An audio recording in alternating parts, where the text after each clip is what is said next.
Alors, on va peut-être juste rapidement faire un petit tour de table, comme ça, vous connaîtrez un petit peu mieux les intervenants. Alors, je vais laisser, je sais pas, Cédric ou commencer. Ouais, ouais.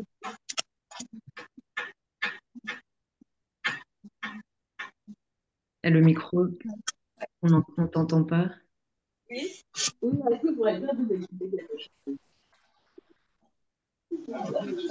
Euh, Ça y est, ça remarche. C'est bon, Il faut que notre hôte préféré réactive les micros. le micro. Donc je me présente, c'est ça, Florence? Oui, voilà, rapidement, En merci. deux mots, rapidement. Donc bonsoir à toutes et à tous. Cédric Aubert, médecin du travail dans la région de Grenoble, en service autonome, thésé depuis 2017.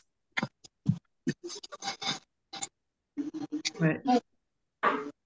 Du euh, coup, Sylvain, si tu Ouais, peut-être. et d'accord. Donc, Sylvain Chameau, chef de clinique en médecine travail à Amiens et responsable du centre de consultation de pathologie professionnelle et environnementale d'Amiens. Voilà. Voilà. Je sais pas, Zaira, si tu veux te. moi, c'est Zaira Dilo. Je suis en deuxième semestre à Paris. Et je suis une des nouvelles membres de l'association de l'année. Et Jeanne, je sais pas Mm. si elle est connectée encore. Moi, c'est Jeanne David. Je suis en quatrième semestre de médecine du travail à Toulouse et je fais partie de l'ANIMT. Je suis coprésidente pour la prochaine année, le bureau des internes de médecine du travail. On a des personnes qui ont leur micro ouvert, Est-ce donc on que. Ouais, entend le c'est son là. mignon. Je la connais. D'accord. Attends. Quelqu'un qui s'appelle Ounk Pevi. Voilà, Oui, merci. oui. C'est Euh, Désolé d'avoir écorché le nom ou le pseudo. la seule amiénoise de la salle, quoi. Vive Amiens, ils savent se faire remarquer, hein. Et je sais pas si on peut commencer en même temps le diapo, parce que ouais, il y avait les je noms aussi partage le dessus. diapo et on va voir comment ça va. Et puis, du coup, moi, rapidement, c'est Florence Dolly. Je suis interne à Strasbourg et j'étais anciennement aussi une des vice-présidentes de l'ANIMT. Voilà. Donc, sur la diapo d'après, vous avez tous nos noms encore. Voilà. Comme ça, vous avez toutes les infos. On va commencer par vous faire une petite présentation sur un petit peu l'internat de médecine du travail et le métier de médecin du travail. N'hésitez pas, dès que vous avez des questions, à utiliser le chat. Et puis à intervenir, hein, il n'y a pas de souci. Le but, c'est que ce soit interactif. Alors ça, c'est un petit peu de ce dont on va parler. Après, je vais peut-être laisser Jeanne commencer. Ouais, alors je ne vois pas l'écran. Je ne sais pas trop comment Que faire. Ou les je vais autres prendre mon diapo. arrivent à voir l'écran. Euh, Bon, c'est pas très grave. Enfin, sinon, j'ai le diapo sous les yeux. Je peux faire Est-ce que comme ça. les autres, vous voyez les diapos ou pas? Oui, Oui, moi, Oui, Ouais. oui, oui. Bon, bah, je vais faire ça. Alors. Euh, donc, en fait, globalement, ouais, le but, c'est pour nous, les trois internes, c'est de vous présenter globalement la spécialité, à quoi ça ressemble, à quoi ressemble notre maquette, et puis voir un peu quelles idées reçues on a sur la médecine du travail et est-ce qu'elles sont vraies, est-ce qu'elles sont fausses. Et enfin, de vous donner quelques petites adresses qui pourraient vous donner plus d'informations par rapport à la spécialité, pour nous contacter aussi si vous avez d'autres questions plus tard. Voilà. Euh, donc, la spécialité médecine du travail, donc maintenant elle s'appelle médecine et santé au travail. C'est une spécialité qui est une spécialité médicale.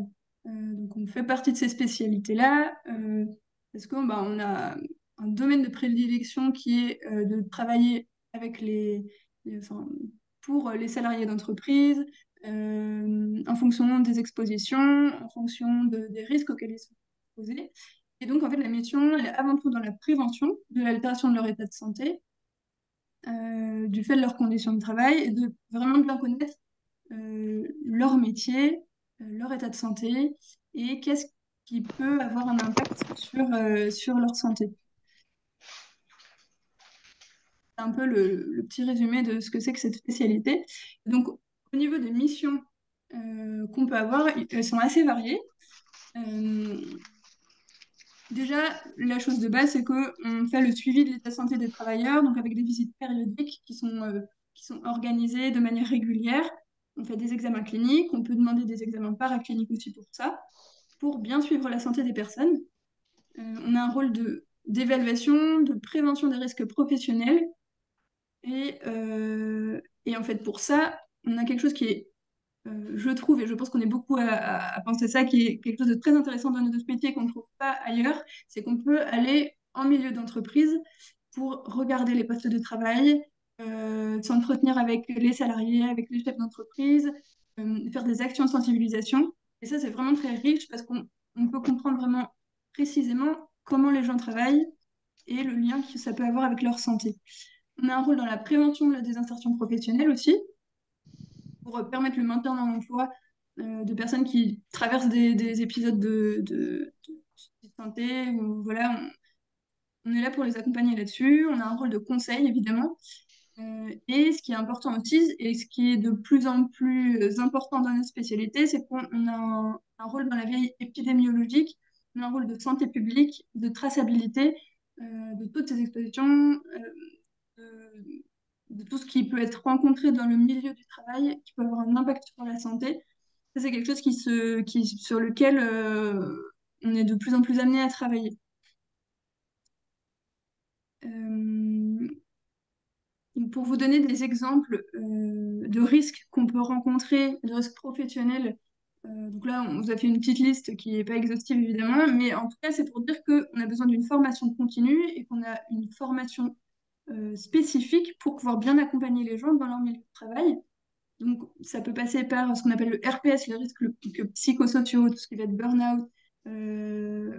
Voilà, on a aussi des connaissances en risque chimique, en risque physique, avec les rayonnements ionisants, l'exposition au bruit, par exemple. On a aussi des connaissances en risque biologique, pour n'en citer qu'un, le Covid en milieu hospitalier. Et ce qui est important aussi, c'est qu'on a tout un domaine de législation du travail. Évidemment, on n'est pas des juristes, mais il y a quand même des choses à connaître à ce niveau-là et qui sont importantes pour bien saisir tous les enjeux auxquels on peut faire face. Donc en fait, ce qui est super intéressant dans notre spécialité, c'est que on connaît des choses en dermatollergologie, on a besoin de connaissances en rhumatologie, en psychiatrie, en biophysique, en droit et encore plein d'autres choses. Et en fait, des connaissances qui sont appliquées au milieu du travail. Euh, voilà. Au niveau là, en fait, on vous a mis quelques petits exemples de pathologies professionnelles qu'on peut rencontrer, qu'on est amené à accompagner et qu'on est amené surtout à prévenir, éviter que ça arrive. Dans les suivis, notamment périodiques des personnes, on va justement faire attention en fonction des expositions professionnelles à certaines pathologies. Donc, cancer de la vessie, par exemple, chez quelqu'un qui va travailler dans une entreprise qui travaille dans le caoutchouc, tout ce qui est troubles musculo-squelettiques, ça c'est un gros domaine de pathologie professionnelle en France et même ailleurs en fait. Euh, Dans les professions de la santé, il y a la tuberculose. Les gens qui sont exposés à l'amiante, il y a le mésothéliome en fait, donc il faut surveiller l'apparition pour les personnes qui ont été exposées à l'amiante. Et bon, ça, vous en avez forcément déjà entendu parler, mais donc il y a des grands tableaux de maladies professionnelles. Et donc, si ça vous intéresse de regarder un peu ce qu'on peut rencontrer en termes de maladies, de pathologies professionnelles, c'est toujours intéressant d'aller chercher un peu sur Internet, ça se trouve très facilement pour avoir un peu plus de détails là-dessus. Et donc, en fait, euh, pour faire un espèce de petit récap de ce qu'est un médecin du travail, c'est vraiment le spécialiste qui est vraiment au carrefour de la santé et du milieu du travail. Il y a besoin vraiment de connaître le métier des gens, de connaître l'entreprise dans laquelle ils travaillent, euh, pour déterminer les risques auxquels ils sont exposés, s'il y a des mesures à prendre pour l'entreprise, comment on peut les accompagner. Et ça, c'est vraiment quelque chose de super intéressant parce que finalement, les gens en dehors du sommeil passent plus de la moitié de leur temps au travail.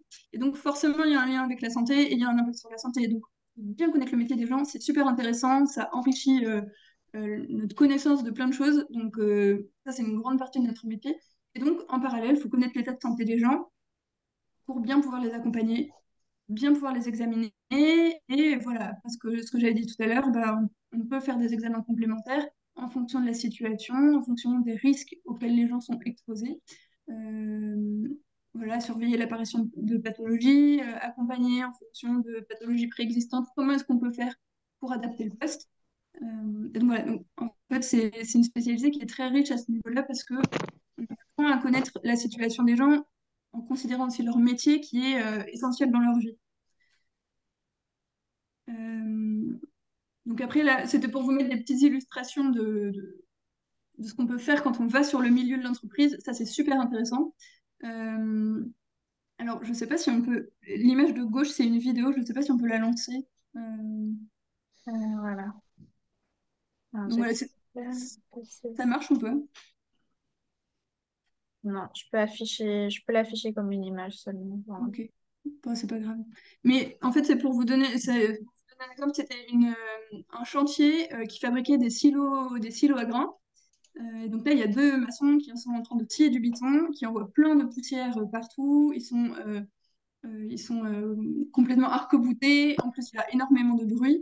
Donc en fait, ça fait déjà plein de risques à considérer et on se rend compte vraiment de ce qui se passe quand ils font leur travail, quand ils font ça la moitié de la journée ou toute la journée. En plus de ça, c'était en août, c'était pas en août, c'était en début juillet. Et donc il fait très chaud. Donc voilà, c'était pour vous donner un petit exemple de ce dont on peut se rendre compte quand on va au milieu du travail. La deuxième image, c'est un monsieur qui travaille dans une entreprise de fabrication de poteaux électriques. Donc voilà, avec des gestes répétitifs et plein d'autres choses. Euh, Ce qu'on peut être amené à voir, c'est aussi bah, tous les stocks de produits, plus ou moins toxiques, plus ou moins chimiques. Et donc, bah, en fait, il faut pouvoir accompagner les entreprises là-dessus, sur la gestion de ces risques-là, les aider à faire en sorte d'être le moins exposés aux risques à ce niveau-là. Et puis bon, la dernière petite image, c'était pour vous donner un exemple de choses vraiment stylées, de monter tout en haut d'une grue pour aller voir le grutier tout là-haut, là. Et ça, c'est vraiment... Voilà, ce n'est pas dans les autres spécialités qu'on peut faire ça. Et c'est assez grisant de pouvoir voir ça.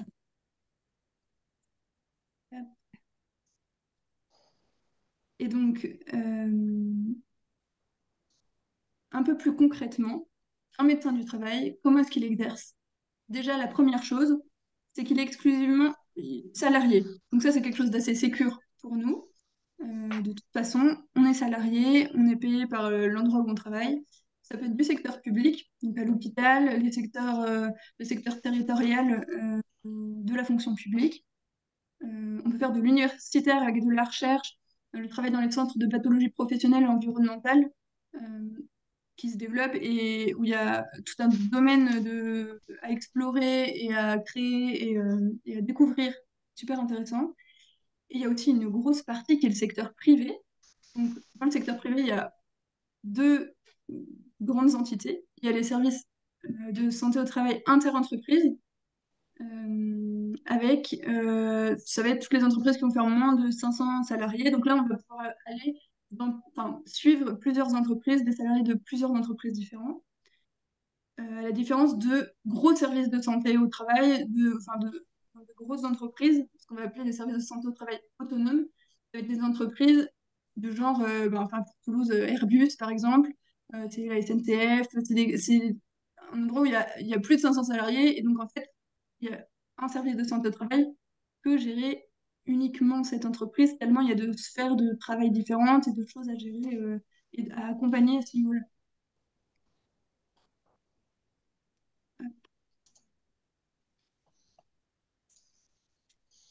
Donc, c'est une activité qui est partagée. Ça, c'est vraiment la spécificité de notre métier. On a 2 tiers de temps de consultation, les consultations d'embauche périodiques, les consultations de suivi d'exposition, de mi-carrière, les gens qui ont des accidents de travail, qui ont des maladies professionnelles, qui ont des arrêts de travail, les femmes qui ont une grossesse, bah, toutes ces personnes-là, on peut être amené à les voir en consultation. Donc ça, c'est 2 tiers de notre temps. Et on a un tiers-temps qui doit être respecté et qui est super intéressant, dont je parlais tout à l'heure, qu'on appelle les EMT, l'action en milieu de travail. Et ça, c'est de pouvoir aller sur les entreprises, de pouvoir accompagner les entreprises dans la gestion des risques, pour regarder les postes, pour accompagner les gens, pour donner de l'information, euh, participer à la veille sanitaire. Enfin, en fait, il y a plein de choses à faire et on comprend vraiment la vraie vie des gens. Et donc, ce tiers-temps est quand même très intéressant. C'est un mode d'exercice qui est en équipe, comme dans beaucoup de spécialités, évidemment, au sein des services de santé au travail. Le médecin, souvent, il va coordonner une équipe pluridisciplinaire, et il va l'animer pour organiser tout le travail, en fait. Et donc, on va travailler avec des infirmiers de santé au travail, avec des assistants, avec plein d'autres professionnels de santé, des psychologues, des toxicologues, des ergonomes. Ça dépend des services de santé au travail, évidemment. Mais en fait, il y a plein de domaines professionnels qui participent au bon fonctionnement d'un service de santé au travail et avec qui on va être en interaction. Euh, et donc ça, c'est très riche et donc il faut s'en servir et c'est quelque chose de profondément intéressant pour être en interaction avec tous ces professionnels-là. Donc voilà, ça c'était un peu pour vous faire le gros de à quoi ressemble le métier de médecin du travail, en étant très concis et global, mais donc voilà, il faudrait passer en stage ou même passer pendant votre été quelques jours en service de santé au travail pour vous rendre compte de ce à quoi ça ressemble. Mais voilà à quoi ça ressemble. Euh,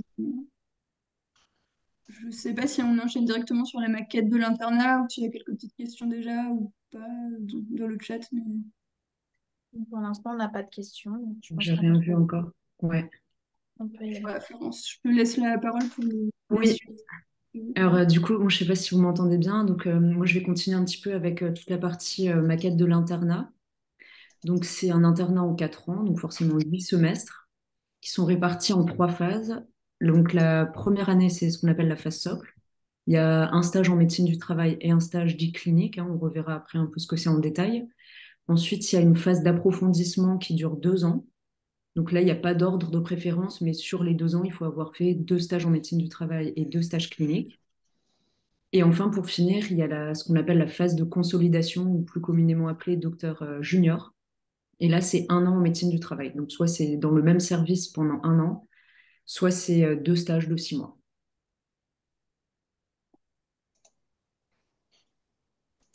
Alors, ça reprend un petit peu ce qu'on a dit avant, hein, mais les terrains de stage, vous pouvez passer pendant votre internat en médecine du travail. Donc, il y a les services interentreprises, hein, donc tout ce qui est plus petite et moyenne entreprise, même s'il y a aussi des grandes entreprises, mais voilà. Les stages en service autonome, alors là, on a mis quelques exemples, hein, évidemment, il y en a beaucoup d'autres, mais ça peut être, je sais pas, la SNCF, des centrales nucléaires, Air France, c'est un petit peu en fonction des régions, il n'y a pas toujours les mêmes entreprises non plus. Et les stages dans les fonctions publiques, hein, donc à l'hôpital ou territorial ou d'État.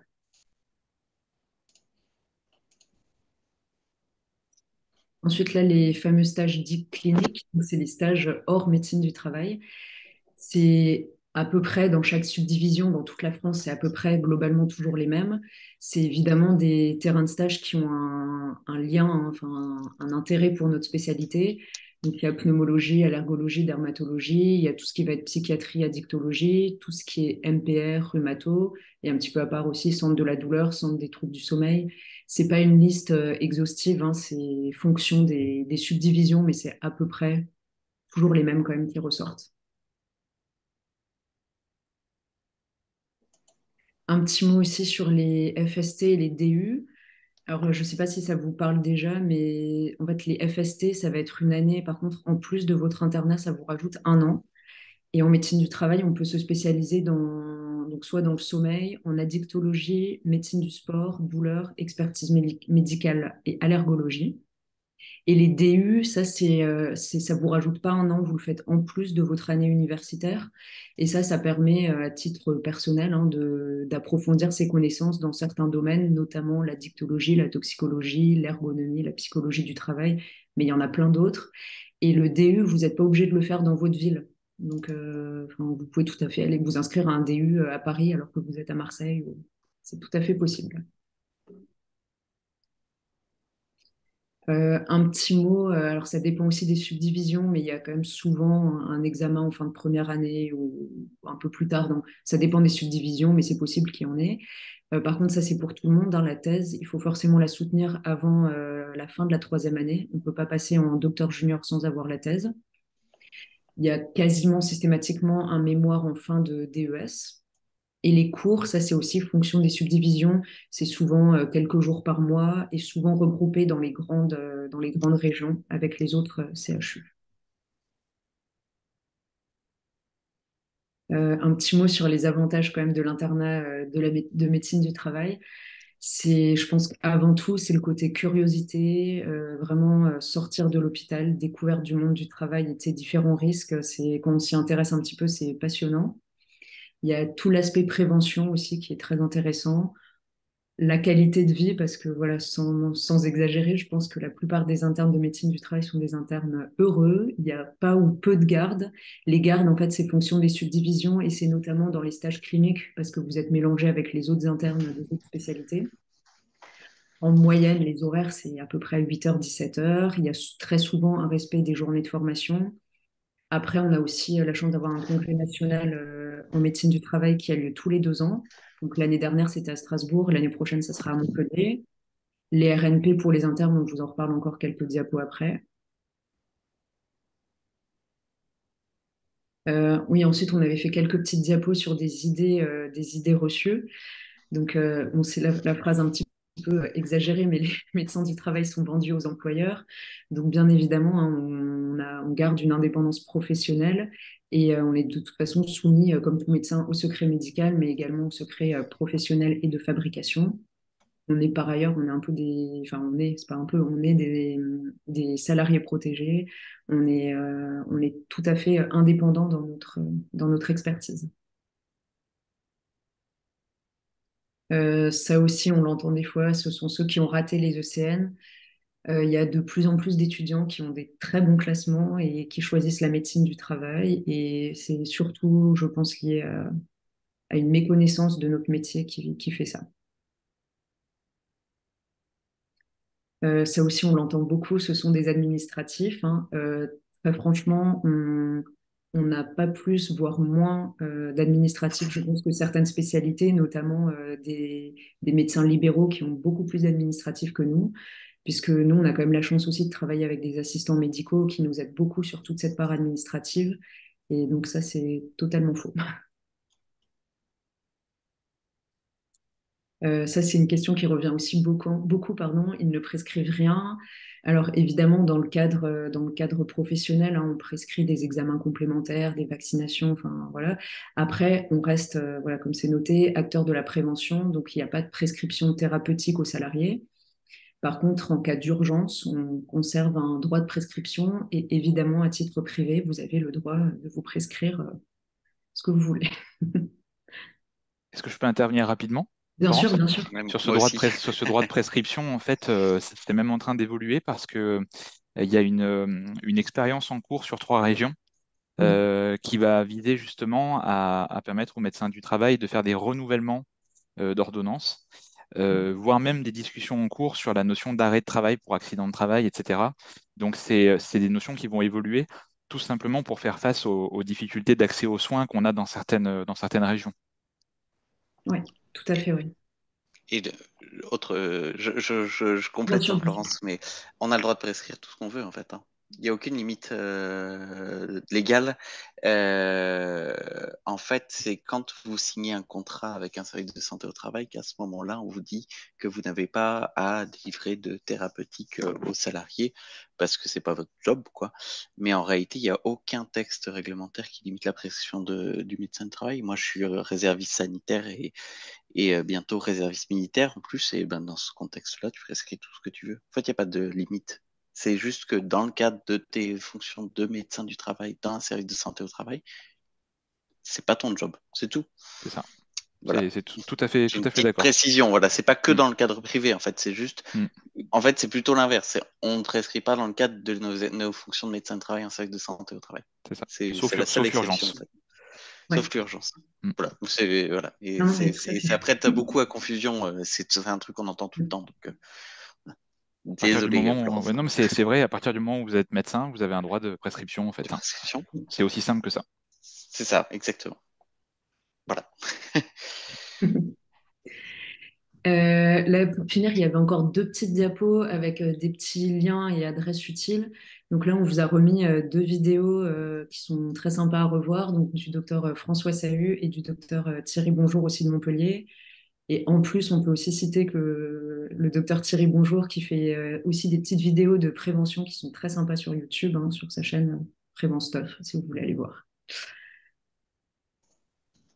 Et enfin, pour finir, un petit mot sur donc l'ANIMT. Si vous ne connaissez pas encore, c'est l'Association nationale des internes de médecine du travail. On est disponible et joignable avec pas mal d'infos, donc évidemment sur Facebook, on est sur Messenger, vous pouvez nous contacter aussi, sur LinkedIn, Instagram, voilà. Sur le site internet, vous trouvez aussi également la liste des référents de chaque subdivision. Donc ça, je pense que c'est utile pour, si vous êtes intéressé par une ville, de contacter les internes référents de la ville en question. Ils sauront plus répondre à vos questions sur les spécialités propres à chaque subdivision. Pendant l'année, il y aura aussi des débats NIMT réguliers. C'est des conférences un petit peu sur le même principe qu'on fait ce soir. Et du coup, chaque année en juin, il y a les RNP, ce qu'on appelle donc les rencontres nationales pédagogiques. C'est un petit peu le congrès des internes de médecine du travail. C'est hyper sympa. Donc, on vous invite à participer l'année prochaine si vous êtes avec nous. Là, par exemple, l'année dernière, pour les 10 ans de l'association, c'était à Toulouse. Voilà. Et évidemment, c'est le côté représentation auprès des instances.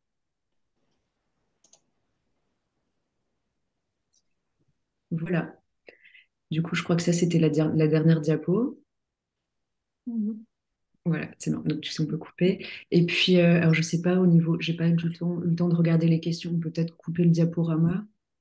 Et, On a quelques petites questions. ok. Voilà. Je vous remets.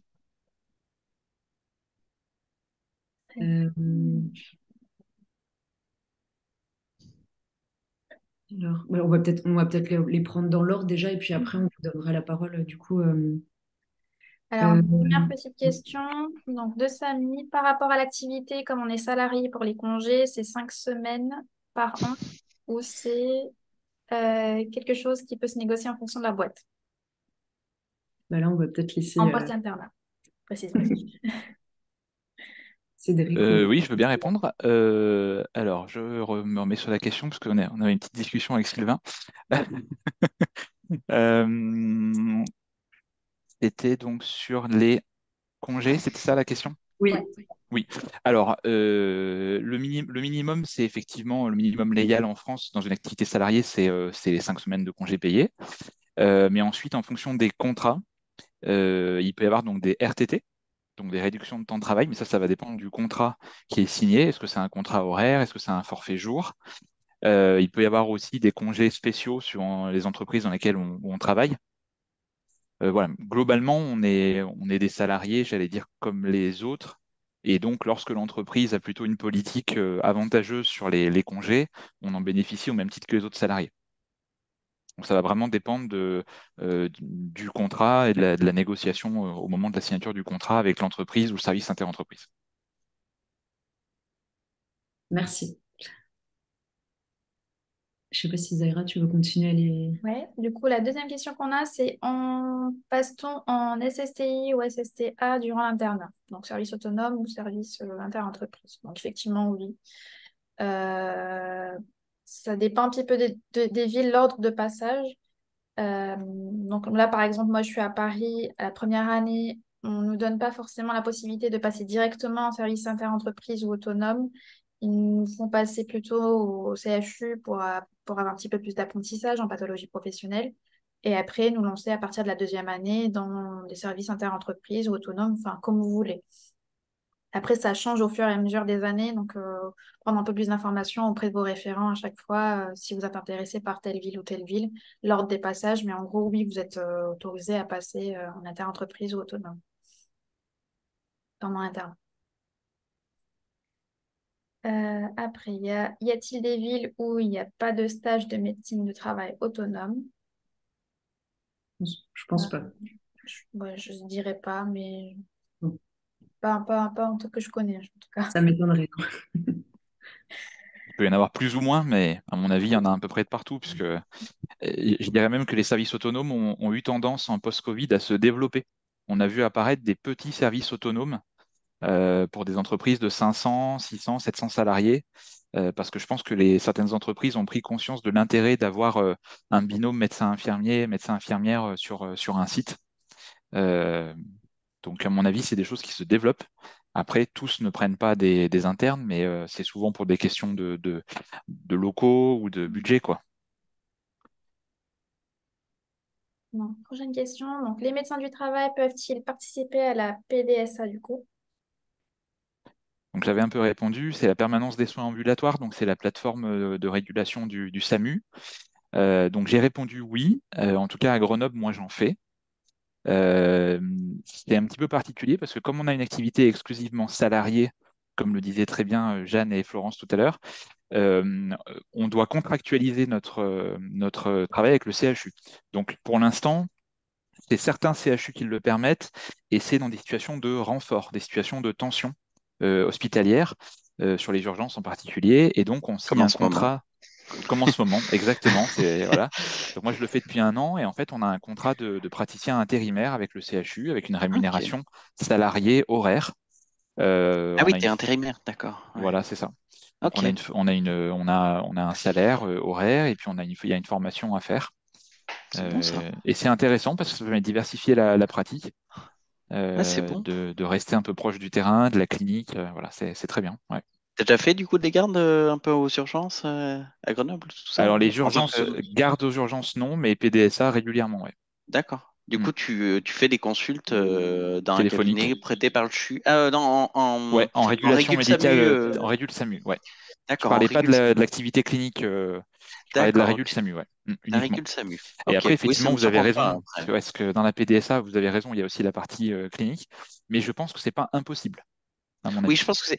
Il y a plein de choses qu'on n'imagine pas qui sont possibles en fait en médecine du travail, mais c'est comme personne ne le fait, Hmm. faut se lancer Il faut se globalement. lancer. Vous pouvez être médecin-pompier, par exemple. Moi, j'ai été Oui. médecin-pompier.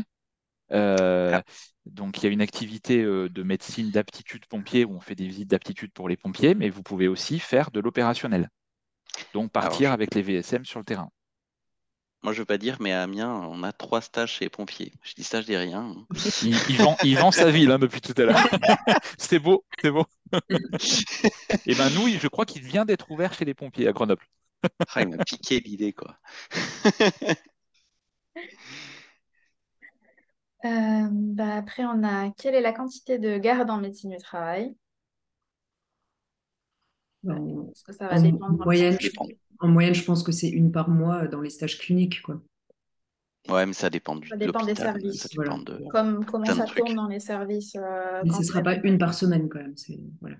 Ça dépend l'année à laquelle tu dois encore faire des gardes aussi dépend de l'hôpital. Par exemple, à Amiens, au CHU, c'est que la première année d'internat où les gardes sont Ok. obligatoires. J'ai un interne qui est actuellement à Saint-Quentin et eux, ils prennent, je crois que tous les internes jusqu'en troisième année sont obligés de faire des gardes. Donc ça Ouais, c'est dépend aussi de, mm, de plein de choses. c'est ça. C'est pas mal les gardes parce que après ça vous manque.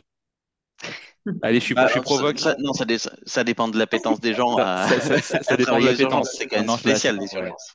Je parle pour moi, mais c'est vrai Ouais. qu'après, au bout de quelques années, quand vous avez peut-être moins d'opportunités d'en faire et que vous aimez la clinique, parce qu'effectivement, Sylvain a 100% raison, il faut aimer, et puis cette approche clinique de l'urgence, La ça peut manquer. Ouais, je dirais la thérapeutique plus que la clinique, parce que, enfin, moi, en tant que Hmm. médecin de travail, le On clinique, fait j'en beaucoup de fais plein. cliniques, oui. Ouais, donc, c'est plus la thérapeutique, c'est plus prescrire du Doliprane qui manque, quoi. Non, non, non, je suis horrible, je suis horrible. Je suis horrible. Ma femme est médecin généraliste, elle va me taper. Je pense qu'on va prendre quelques questions. Après, on va vous laisser intervenir avant et on reprendra les questions à la fin. Donc, un mot Moi, sur la c'est vrai. rémunération dans l'entreprise et quels avantages pourrait-on avoir dans une entreprise? Je réponds. Alors, la rémunération, donc, elle est quand même variable, là aussi, en fonction, du type d'activité. Est-ce que vous êtes en inter-entreprise ou est-ce que vous êtes en autonome? Globalement, on est un petit peu mieux rémunéré en service autonome qu'en service inter, quoique, ça dépend. encore une fois. Et elle va dépendre aussi de votre expérience professionnelle et de la façon dont vous négociez votre contrat, des conditions de travail aussi. Donc c'est assez variable. Mais en gros, la fourchette, aujourd'hui, en recrutement, donc en premier poste, ça va allez, on va dire 50 000 euros bruts par an à 110 000 euros bruts par an. En premier recrutement, je parle, hein. Voilà, suivant les Ouais, régions. alors, si j'avais mis une fourchette en net par mois, Moi, je c'est parlais brut, entre. hein, je parlais de brut Ouais, annuel, ouais, là, hein. ouais, ouais, ça, 5 000, des bretttes. Bon, en gros, c'est 6 à 11 000, moi j'avais en tête, voilà, net 11 par 000, il y mois. a peu de, ouais, 11 000, il y a peu de Ah, postes quand même à il 11 y en 000, a un hein. peu, je suis Voilà. d'accord, mais il y en a. J'ai Voilà. Oui, oui, entendu plus. ça peut J'ai monter très haut. entendu Après, plus. c'est sûr que si vous êtes médecin coordonnateur d'un grand groupe, vous allez être entre 8 et 10 000 euros par mois. Voilà. Mais c'est pas, ça sera pas vos premiers postes, quoi. Il Ouais, faut avoir c'est de plus, ça tourne l'expérience. plus autour de 6 000, la En majorité. moyenne, c'est ça. Vous êtes à 6 000 euros par mois, Et vous êtes brut ou net, salarié. quoi. Et vous êtes salarié, ouais. Et ça, c'est quand je vois les médecins généralistes que je connais par cœur. J'étais médecin généraliste avant, enfin interne de médecine générale, et je vois tout ce qui les freine. C'est le libéral en grosse partie, quoi. Ils veulent pas s'installer, ils veulent pas être chef d'entreprise, ça leur casse les nénettes. Ils veulent faire de la médecine. Et ça, c'est vrai qu'on a un gros avantage en médecine du travail, c'est que Hmm, bah, c'est possible puisque on est salarié, donc tout l'administratif, les machins, les trucs, et ben il y a des gens qui sont payés pour s'en occuper. exactement. Voilà. Et puis, il y a un autre avantage très important et qui va dans le sens de l'indépendance aussi, c'est qu'on n'a pas de rémunération à l'activité. Oui. Et ça, c'est très, très important. Que vous voyez 5 Hmm. patients dans la journée ou 20, vous serez payé pareil. Et c'est vrai que je pense qu'on a encore le luxe de pouvoir faire une médecine qualitative et non quantitative. Oui. Voilà. Moi, je ne fais pas 20 consultations par jour, à titre personnel. Voilà. Je pense que si j'en fais 10, c'est le maximum. Et c'est même pas tous les jours. Un médecin généraliste, s'il fait 10 consultations par jour, 4 jours par semaine, il vit pas. Voilà. Ouais. Donc, c'est ça, et ça, c'est vrai, c'est le terrain, quoi. Ouais, c'est clair. Et il y a les avantages du salariat. Donc, des congés payés. Quand vous êtes libéral, ben, vos congés, vous ne gagnez pas d'argent. Les RTT, pareil. Vous avez souvent les avantages d'entreprise, donc les comités d'établissement, comités d'entreprise, des chèques cadeaux, des réductions sur les congés. Enfin, voilà. Après, ça peut aller très, très loin. Ouais, non, Sans parler des parts variables de salaire. Donc, il y a certaines entreprises qui ont des bonus. Ça peut être un 13e mois. Ça peut être l'intéressement, la participation. Donc, c'est l'entreprise qui reverse une partie de ses bénéfices aux salariés et ça peut être conséquent. Ça peut être des actions, ça peut être très, très, très variable. Et en attention, gros, voilà, grosse moula, quoi. ouais, c'est vraiment bien. Non, non, et c'est pas du tout, pour rebondir sur ce que disait Florence, on n'est pas acheté, on est comme les autres salariés, quoi. Ouais. On a les mêmes avantages. Et on avait une petite question encore qui suivait un petit peu de même ordre. Niveau rémunération, quand on est sorti d'internat, donc en SSTI ou en autonome, et en fin de carrière, donc plus on progresse. Ouais. Bah, c'est ce qu'on disait tout à l'heure, la rémunération, je pense que sur un premier poste, vous serez entre 5 et 6 000 euros bruts par mois. Sur un premier poste, vous serez pas plus haut, sauf vraiment si vous tombez sur un service qui est en galère de médecin et qui veut à tout prix avoir un médecin, vous êtes là, vous négociez, vous pouvez avoir un peu plus. Mais voilà. Généralement, vous allez commencer entre 5 et 6 000 euros bruts par mois, ce qui est déjà excellent. C'est beaucoup plus qu'à l'hôpital, Sylvain ne vous dira pas le contraire, et c'est beaucoup plus qu'un médecin Bande de rire. généraliste. En plus, il faut faire le ratio par rapport au quota horaire que vous faites, bien que en autonome, c'est pas rare que vous soyez sur des 50, 60 heures par semaine. En tout cas, pour ma part, c'est largement le cas. En fin de carrière, ça dépend. Vous pouvez terminer, comme on le disait tout à l'heure, sur des salaires à 5 chiffres par mois, sur des salaires à 10-12 000 euros par mois. En fin de carrière, c'est tout à fait possible. Aujourd'hui. Mais avec l'inflation et l'évolution, Oui, non, ça va euh, pas changer ça. dans 10-15 ans, ben, ça veut dire que tout votre salaire il va augmenter proportionnellement, Des quoi, hein. chiffres à 6 chiffres. Peut-être un jour, peut-être. Mais vous ne faites pas médecine pour le salaire, n'est-ce pas? Non. Sachant que à la fin, là pour l'instant, en tout cas en médecine du travail, les médecins sont très demandés, donc on n'est pas Oui, comme d'autres spécialités où il faut Ah faire non. une compétition pour avoir des postes. au Les contraire. postes sont servis sur table, quoi. Donc vous Et risquez pas de pas avoir de boulot. vous aurez un C'est le travail. moment. C'est d'ailleurs aussi le problème pour faire le lien avec le salaire, c'est que c'est la course à la surenchère. Oui, C'est qu'aujourd'hui, on a une augmentation justement de la masse salariale, du volume salarial proposé parce qu'il manque de médecins.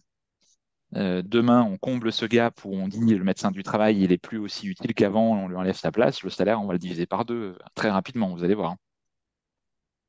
Voilà. C'est pour mettre un petit peu d'eau dans son vin, quoi. Bah, je pense qu'on va garder le reste des questions pour la fin. Je vous laisse intervenir, comme ça vous allez peut-être répondre à certaines questions ouais, ça en roule. intervenant aussi. Donc, Ça je vous roule, laisse ça la roule. parole. Qui c'est qui commence, Cédric? Ben, comme tu veux, hein, à toi l'honneur, hein. Ouais, voici, on fait pierre feuille ciseaux. Non, Comme tu veux. je commence, ok, ça marche. Ça marche. Bon, alors, du coup, eh bien, donc Sylvain Chameau, donc voilà, je suis chef de clinique à Amiens. Je pense que ça, le message, il est bien passé. Et donc, alors, j'ai une activité qui est assez particulière au sein de la médecine travail, qui est l'activité en centre régional de pathologie professionnelle et environnementale, et qui sont en gros des centres d'expertise, alors qui vont servir à plusieurs choses. Ça veut dire qu'un médecin quelconque va se poser la question du lien entre une pathologie et son travail, ou une pathologie et son environnement. Et puis ça va pas être forcément évident, parce que bon, il y a des trucs, voilà, le mec, il a fait de l'amiante pendant 40 ans, il a un cancer du poumon, ça va, quoi. Il n'y a pas besoin d'avoir fait 10 années d'études pour voir qu'il y a un lien, mais, et quoique. Ouais. Mais voilà, globalement, donc, il va y avoir des questions plus ou moins compliquées, hein.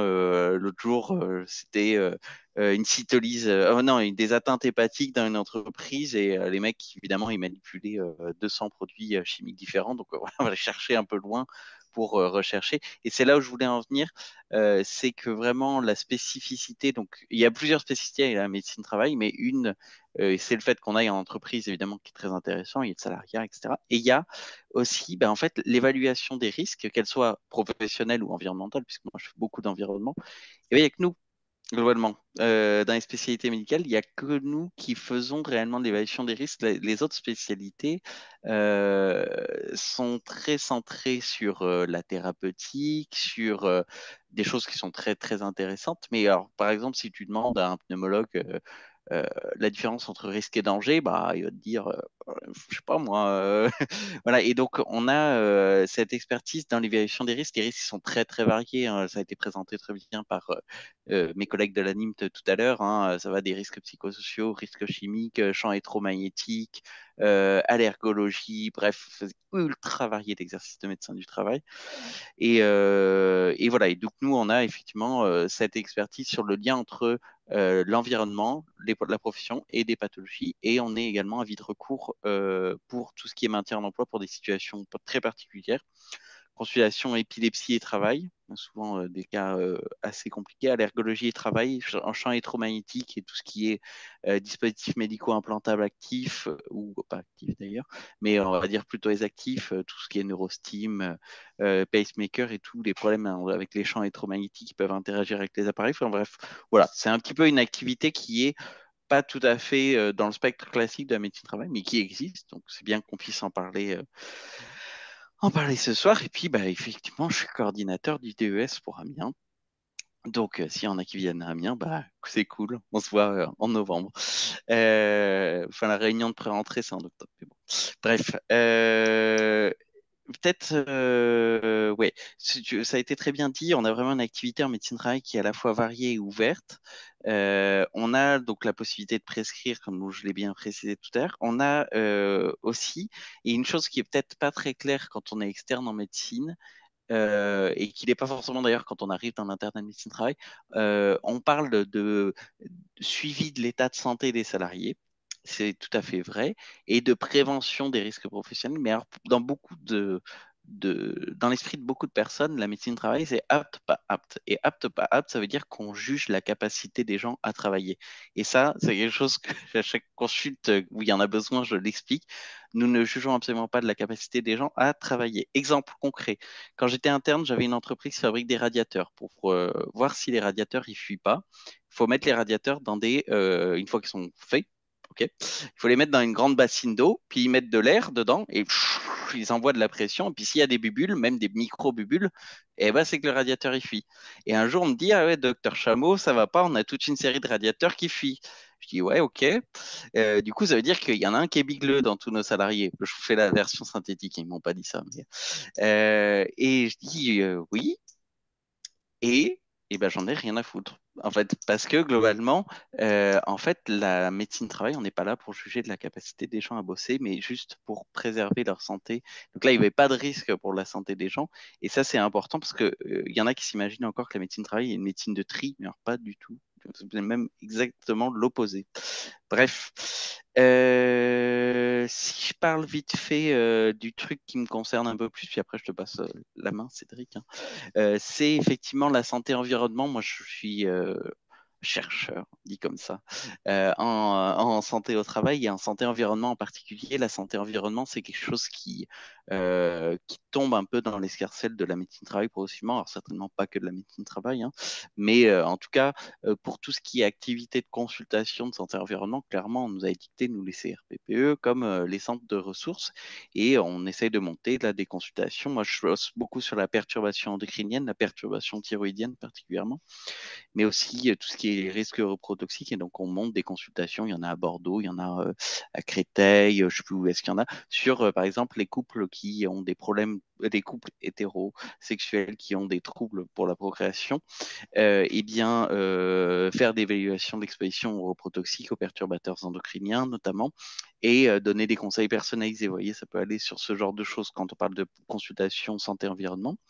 Moi, je suis très épidémio et donc j'utilise les données de l'assurance maladie, donc les SNDS, les systèmes nationaux des données de santé, pour faire des croisements entre des données environnementales et des données de santé pour voir un petit peu si on a des corrélations qui existent et qui n'auraient pour le moment pas été mises en évidence. Et on a déjà trouvé des trucs assez sympas. Et à l'avenir, ça, c'est très, très prometteur. Donc, vous voyez, c'est pour vous dire, je ne vais pas m'étendre des heures sur la santé environnement, mais ça fait partie aussi des choses, des perspectives que vous pouvez avoir en tête si vous choisissez médecine travail, si vous voulez bosser plus tard dans un CRPPE, c'est possible. Voilà. Je n'avais pas grand-chose d'autre à dire, puisque après, c'est avec les questions et tout. Donc, Cédric, je te laisse parler. Je vais essayer de faire bref. Et je vois qu'on est une trentaine connectés, donc c'est plutôt sympa. Donc, je me représente rapidement. Donc, Cédric Aubert, je suis médecin du travail dans la région de Grenoble. Je suis thésé depuis 2017.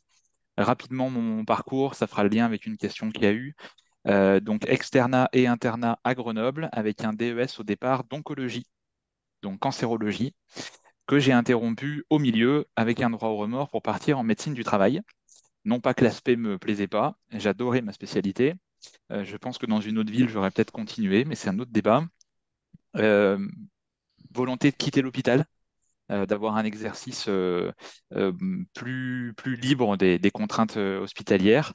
Et puis, on se rend compte en médecine quand même qu'on est beaucoup plus efficace, on a un impact beaucoup plus important sur la santé des gens quand on prévient l'apparition d'une maladie plutôt que quand on la traite.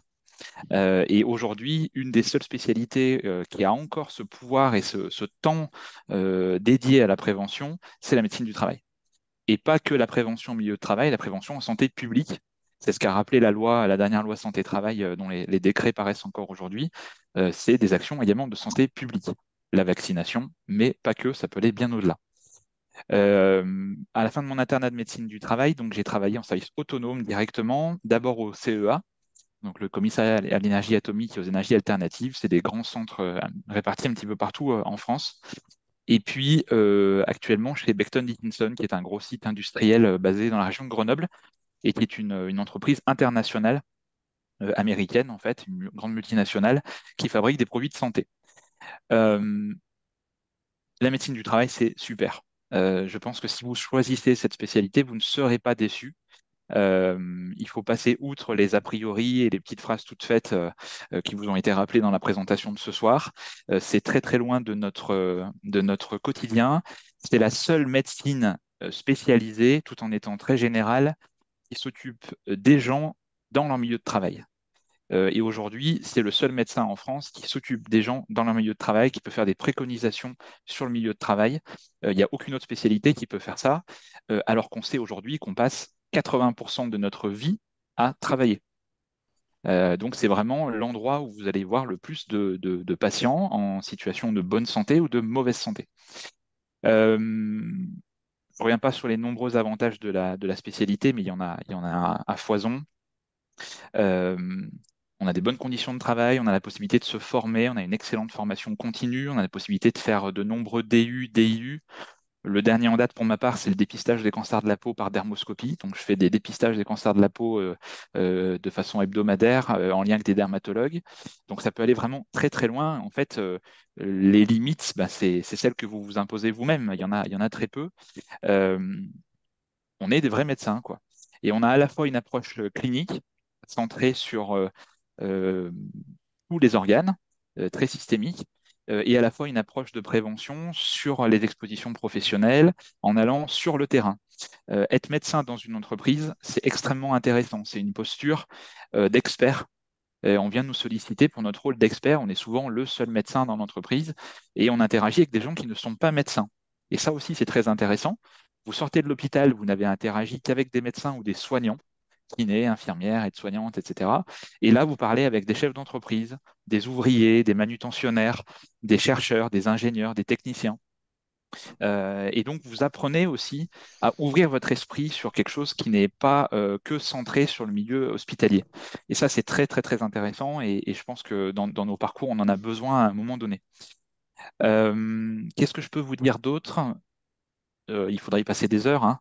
Mais vous allez avoir une activité, que ce soit en interentreprise ou en autonome, en termes de points communs sur ces deux types d'activités, qui va être centrée sur le milieu de travail euh, avec deux grands axes aujourd'hui en 2023.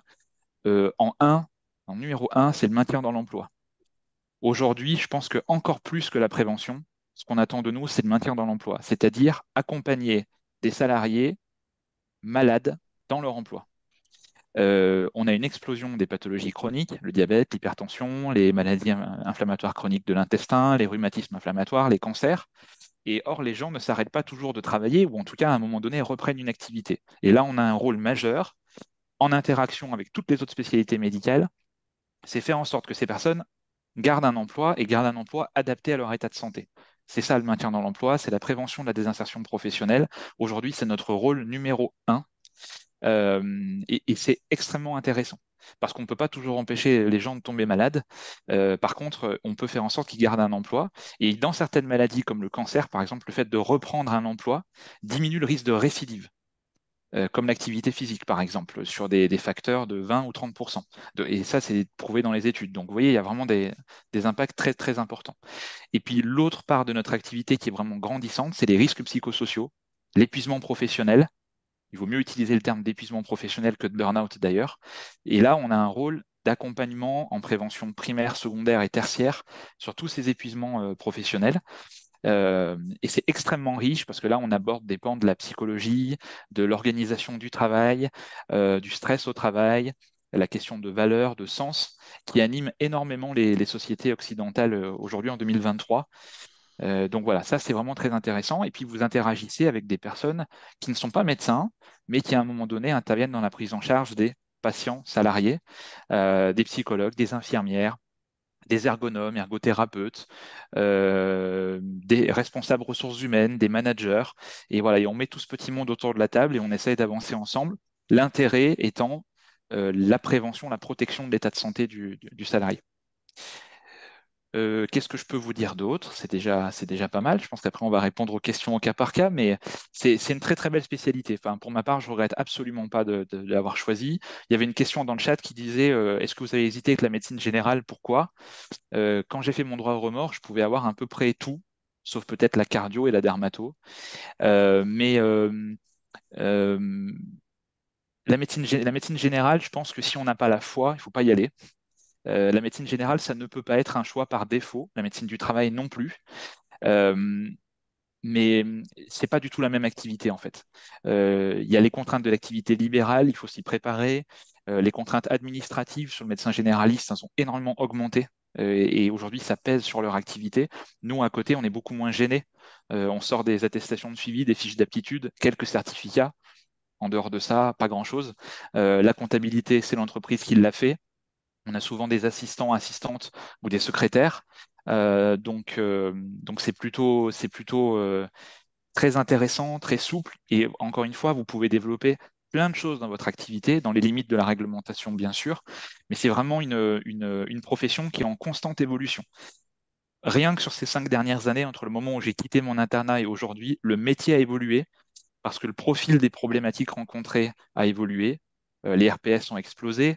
Les maladies professionnelles, par exemple, qu'on rencontre aujourd'hui, ne sont pas celles qu'on rencontrait il y a 20 ans. Et puis, on n'a pas encore atteint le pic de certaines maladies pro, comme les cancers liés à l'amiante. Il y a tout le champ des possibles qui s'ouvre, comme Sylvain le disait, sur les expositions environnementales, les maladies professionnelles émergentes, les maladies à caractère professionnel.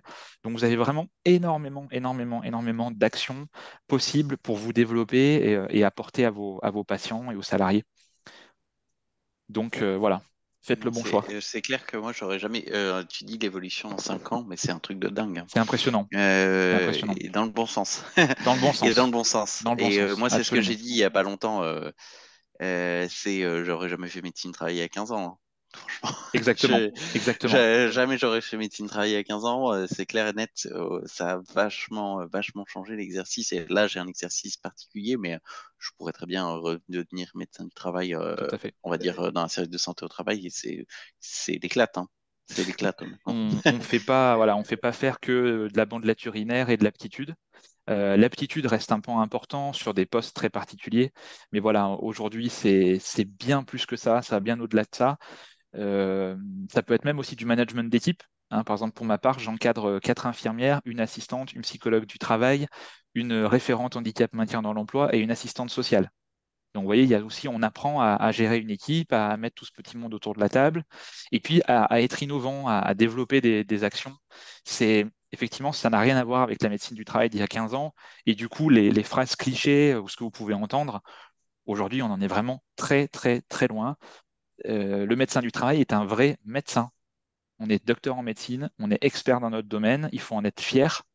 Et la preuve aujourd'hui, c'est qu'il y a énormément de médecins d'autres spécialités qui nous rejoignent Ouais. parce que déjà, eux, ils peuvent en avoir marre, hein, dans leur domaine aujourd'hui parce qu'ils n'ont pas les avantages qu'on peut avoir, mais aussi et surtout parce qu'ils peuvent se rendre compte en interagissant avec des médecins du travail qu'on fait un métier qui est vraiment beaucoup plus intéressant que ce qu'on aurait pu imaginer, quoi.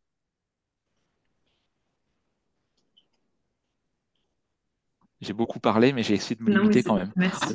Non. Je me suis un peu emballé, hein, mais voilà, j'avais plein de choses à dire.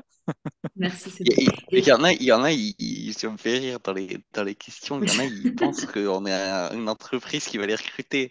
Est-ce qu'il y a le Alors, CE? Est-ce qu'il y a les congés et c'est tout? ça. En Les fait, petits on est... loulous, il va falloir voir au cas par cas quand même, hein. C'est ça. C'est ça. Ouais, sur les questions rémunération, avantage en espèces, avantage en nature, c'est tellement variable. Il n'y a pas de Ouais. réponse unique. Ça, c'est Ouais, à voir. la fourchette est bonne, voilà. Vous Voilà, sur le commencez autour salaire, de euh, sur le 6 000, quoi. salaire, voilà. Je pense qu'on est à peu près juste. Voilà. Mais effectivement, après, vous avez une déclinaison d'avantages que vous pouvez ou ne pouvez pas avoir en fonction de l'endroit où vous travaillez, de l'entreprise pour laquelle vous travaillez, le service inter, le service autonome, rien à voir. Voilà. D'ailleurs, si je peux me permettre de garder la parole encore 30 secondes, il y avait une question sur est-ce qu'il y a des différences entre le service autonome et le service inter? Pour moi, c'est deux métiers différents, en fait, clairement. Le but est le même, c'est la prévention en milieu de travail, le maintien dans l'emploi, la prévention des risques professionnels. Le but est le même. Les méthodes pour y arriver et l'activité du quotidien n'ont rien à voir. Euh, Pourquoi? Parce qu'en service autonome, vous êtes dans l'entreprise. En service inter, vous êtes à l'extérieur de l'entreprise et vous rayonnez sur un périmètre d'entreprise de la région. Du coup, la différence numéro un, c'est le nombre de sollicitations par jour. En service autonome, vous avez beaucoup plus de passages spontanés, de demandes de rendez-vous spontanés, d'appels qu'en service Ouais. inter. Vous avez la gestion des urgences médicales. La première année où je suis arrivé dans l'entreprise, on a eu un arrêt cardio-respiratoire.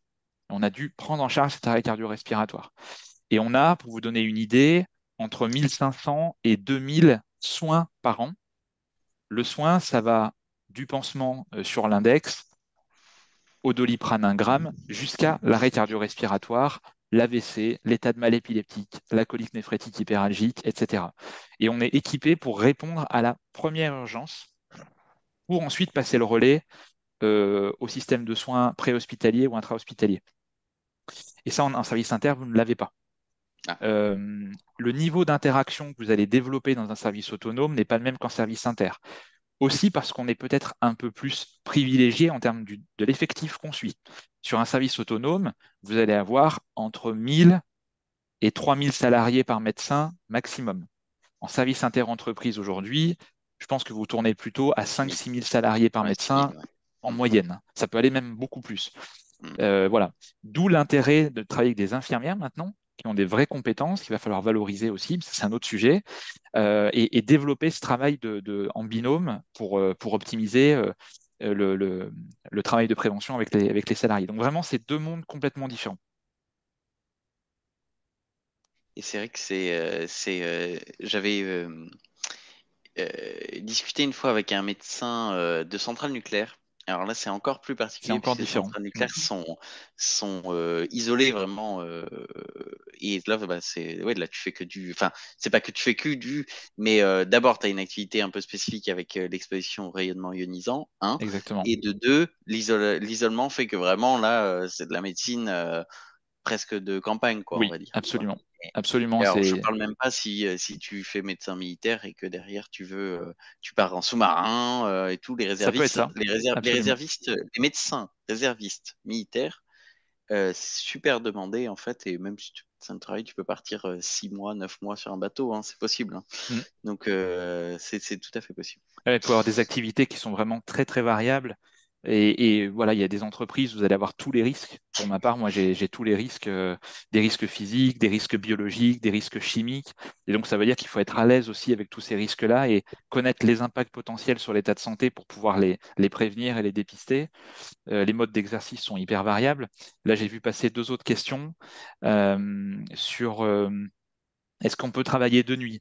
La réponse est oui. Il y a des médecins du travail qui ont des postes fixes de nuit ou de week-end, parce que vous allez pouvoir accompagner des gens qui travaillent en horaire posté et ou horaire de nuit, du 2-8, du 3-8, du 4-8, du 6-4, du travail de nuit, du travail en horaire décalé. Euh, Est-ce qu'on peut amener un conjoint sur le bateau? Je ne sais pas qu'est-ce que c'était comme question, mais probablement non. Je ne sais pas de Non, quoi on parle. non. À moins que le conjoint soit aussi médecin et que du coup, ils aient besoin de deux Peut-être, médecins sur le peut-être. bateau, mais Mais c'est par chaud, à exemple, mon avis. voilà, il y a pas longtemps, on m'a proposé un poste en Nouvelle-Calédonie. Voilà, en Nouvelle-Calédonie, il faut savoir qu'il y a des mines de nickel. Le nickel, c'est Ah un oui, produit ah, cancérogène, super intéressant. et Ok. c'est des postes super intéressants parce que là, Ah pour le ouais. coup, vous pouvez être isolé vraiment Ah et ouais, la physiquement nouvelle. et géographiquement, et donc vous faites bien plus que de la médecine de prévention de Ah premier ouais, niveau. la Nouvelle-Calédonie, c'est génial a Voilà. priori en santé au travail. Il peut y avoir des postes dans les îles. Il y a certains pays étrangers où notre diplôme est reconnu et même recherché. Ah Et en tiens, même temps, t'as des infos que j'ai pas, ça. ouais, ouais, ouais. Ouais. Et en même temps, en changeant de pays, vous pouvez aussi changer de mode d'exercice.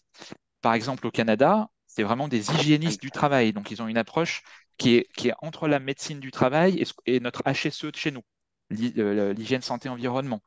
La Suisse, ils ont une activité clinique qui est en très fort développement aussi. Donc voilà, c'est vraiment variable. Les Ouais. horaires, tiens, j'en profite. Je vois quels sont les horaires en SSTA et SSTI. 9h, 17h, si t'arrives avec un quart d'heure de retard, t'es viré. C'est ça, bonne réponse. Non. Alors en fait, il y a des horaires de base qui sont des horaires contractuels, et puis il y a les horaires que vous voulez faire. Voilà. C'est sûr que si vous voulez avoir des horaires, pardonnez-moi l'expression, plan-plan, vous pouvez le faire. Avec la charge de travail qu'on a, je ne suis pas certain que vous arriverez à faire un travail de qualité.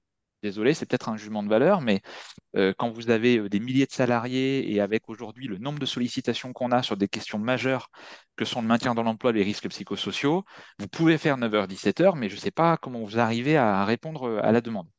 Euh, En service autonome, parce que c'est mieux que je connais plus, vous avez quand même des bonnes journées. Je fais souvent 8h, 8h30 le matin, 20h, 21h le soir. C'est quand même souvent des horaires de 11, 12 heures par jour. Donc on n'est pas déplanqué, hein. Venez pas en médecine du travail en vous disant Ouah, c'est coolos. Non, il ne faut pas se raconter d'histoire, surtout aujourd'hui. On est vraiment attendu. il y a du travail. Il y a des Hmm. besoins et on est utile. Hein, sur les risques psychosociaux aujourd'hui dans les entreprises, c'est 60-70% de notre activité. Et c'est des accompagnements très longs, l'épuisement professionnel, etc. Donc il y a beaucoup de rendez-vous, de demandes de rendez-vous, de suivi à faire, là, accompagner les aménagements de poste. Et donc si vous n'êtes pas là au rendez-vous, ben voilà, vous ne serez peut-être pas très efficace et au bout d'un moment, vous allez vous lasser. C'est aussi ça l'image, comme on disait tout à l'heure avec Sylvain, de la médecine du travail d'antan. C'est des horaires de bureau, des choses très plan-plan. Aujourd'hui, il faut se développer. Et si vous voulez vous développer et innover, ben, il va falloir donner de votre temps. Donc, sinon, ce n'est pas une activité où vous allez vous ennuyer, mais même si vous allez pouvoir avoir un confort que vous n'aurez pas dans d'autres spécialités sur le plan du temps de travail et de l'équilibre avec la vie familiale, c'est quand même très engageant, Il y a quelqu'un qui te demande à des mon avis. infos sur les pays que tu as. T'as dit la Suisse et le Canada? Parce que moi, je savais que. Enfin, je sais pas grand-chose sur le sujet. Ouais, alors, c'est où la question? C'est C'est bon tout à ça? la Ah fin. oui, est-ce que le DBS Ouais. médecine du travail est reconnu à l'international au niveau de quel pays exactement? Alors, euh, moi, je n'ai pas d'infos réglementaires. Je ne tire ces infos que d'échanges avec des médecins d'autres pays. Et voilà, j'ai cité le Canada et la Suisse parce que pour l'instant, ça s'arrête à peu près là. Il y a de la Ouais. médecine du travail en Italie, il y a de la médecine du travail en Allemagne, il y a de la médecine du travail en Espagne. En Espagne, ils sont encore beaucoup sur la notion d'aptitude avec des visites à 2 ans pour tout le monde, etc. Euh, mais je pense que notre diplôme, il est reconnu ailleurs parce qu'il faut savoir qu'en France, globalement, on a un très bon niveau de qualification des médecins. Peut-être qu'il va falloir, en fonction des pays, faire des mises à niveau, valider, je ne sais pas moi, un niveau en langue étrangère du pays concerné, peut-être mettre à jour des modules. Mais globalement, après, ça va être au cas par cas. Je sais, voilà, je sais qu'au Canada et en Suisse, on a des médecins français, médecins du travail français, qui ont pu s'installer, qui ont pu aller y travailler, mais je ne connais pas les conditions pour y aller.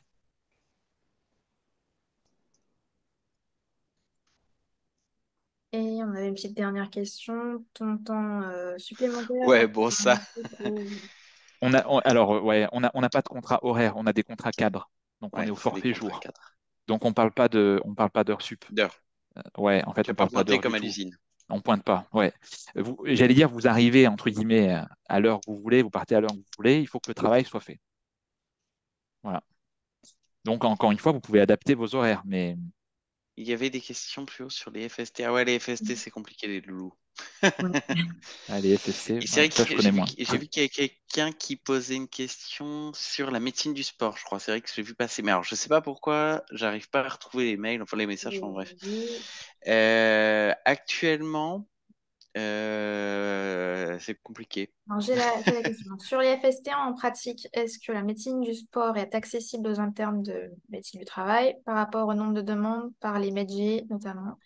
Et sinon, s'il y a des villes plus orientées, troubles musculo-squelettiques ou sport?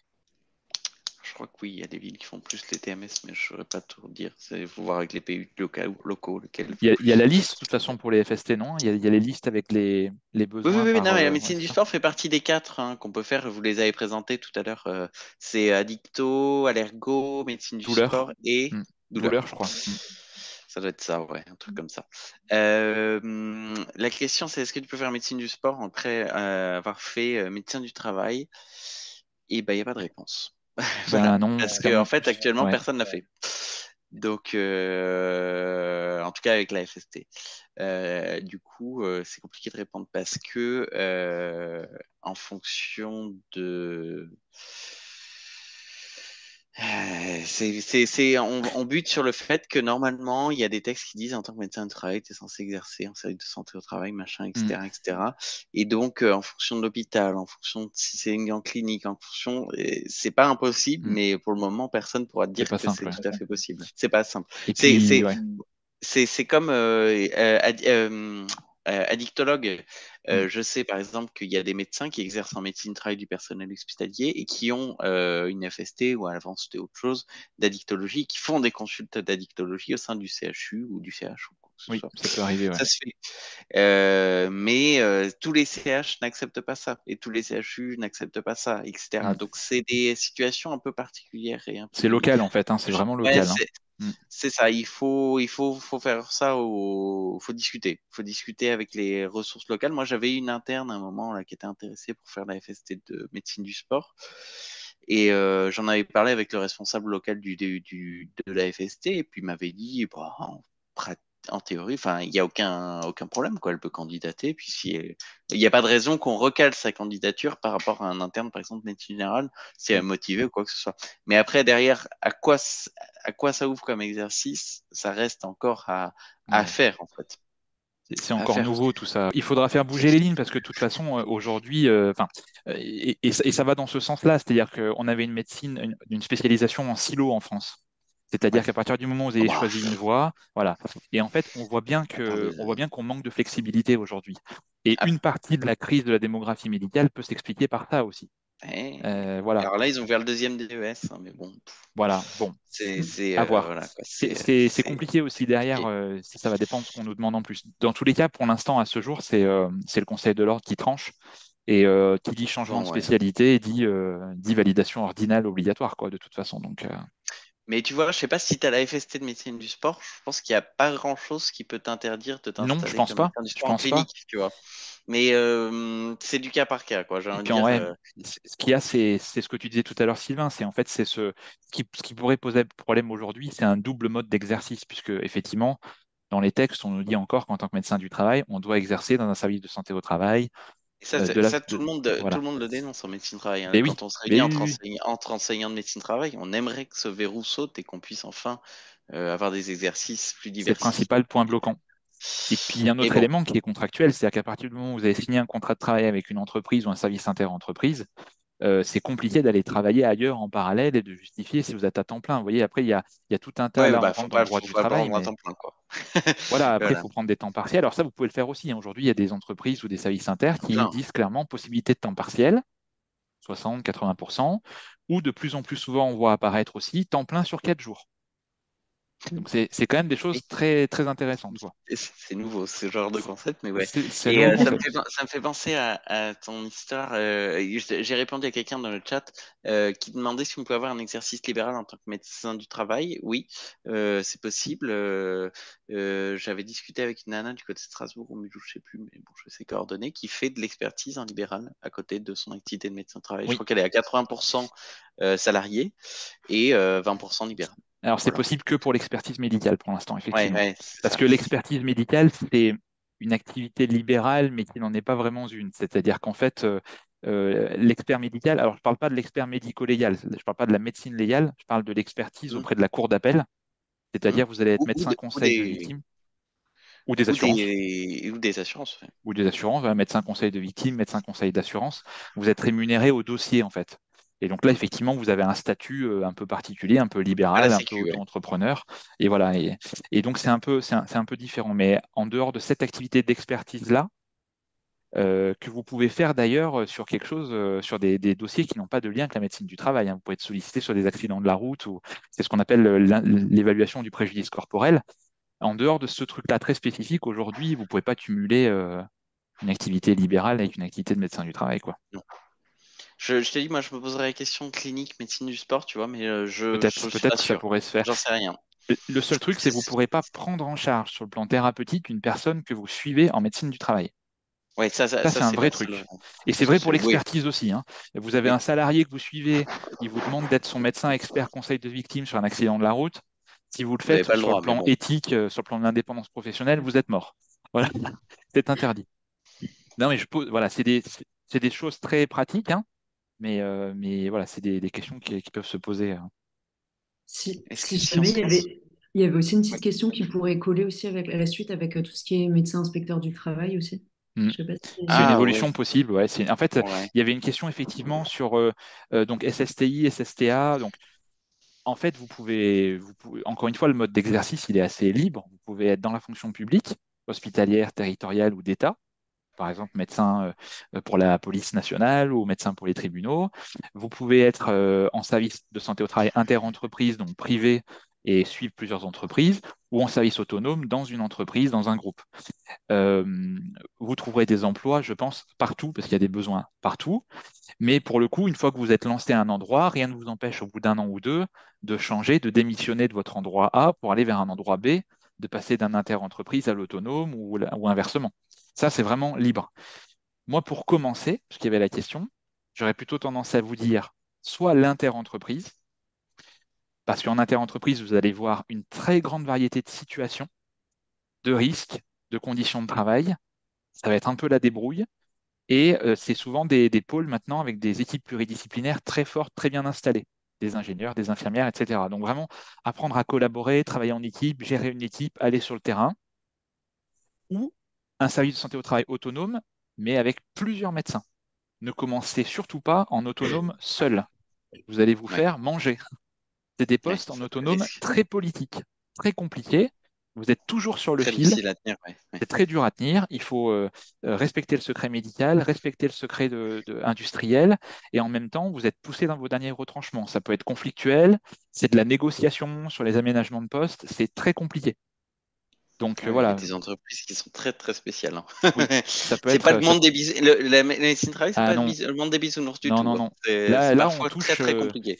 on touche vraiment des difficultés du quotidien, des difficultés sociales.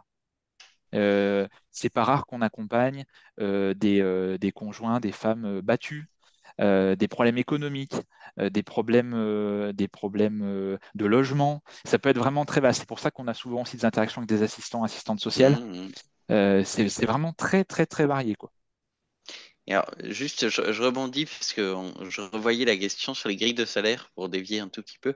Ce qu'on vous a dit, c'est l'exercice classique. Mais alors, si vous êtes con comme moi et que vous voulez faire hospitalo-universitaire, la grille, elle est beaucoup plus basse. Je vous la donne, hein. Ah, ouais. Ça démarre à 2 700 € net par mois.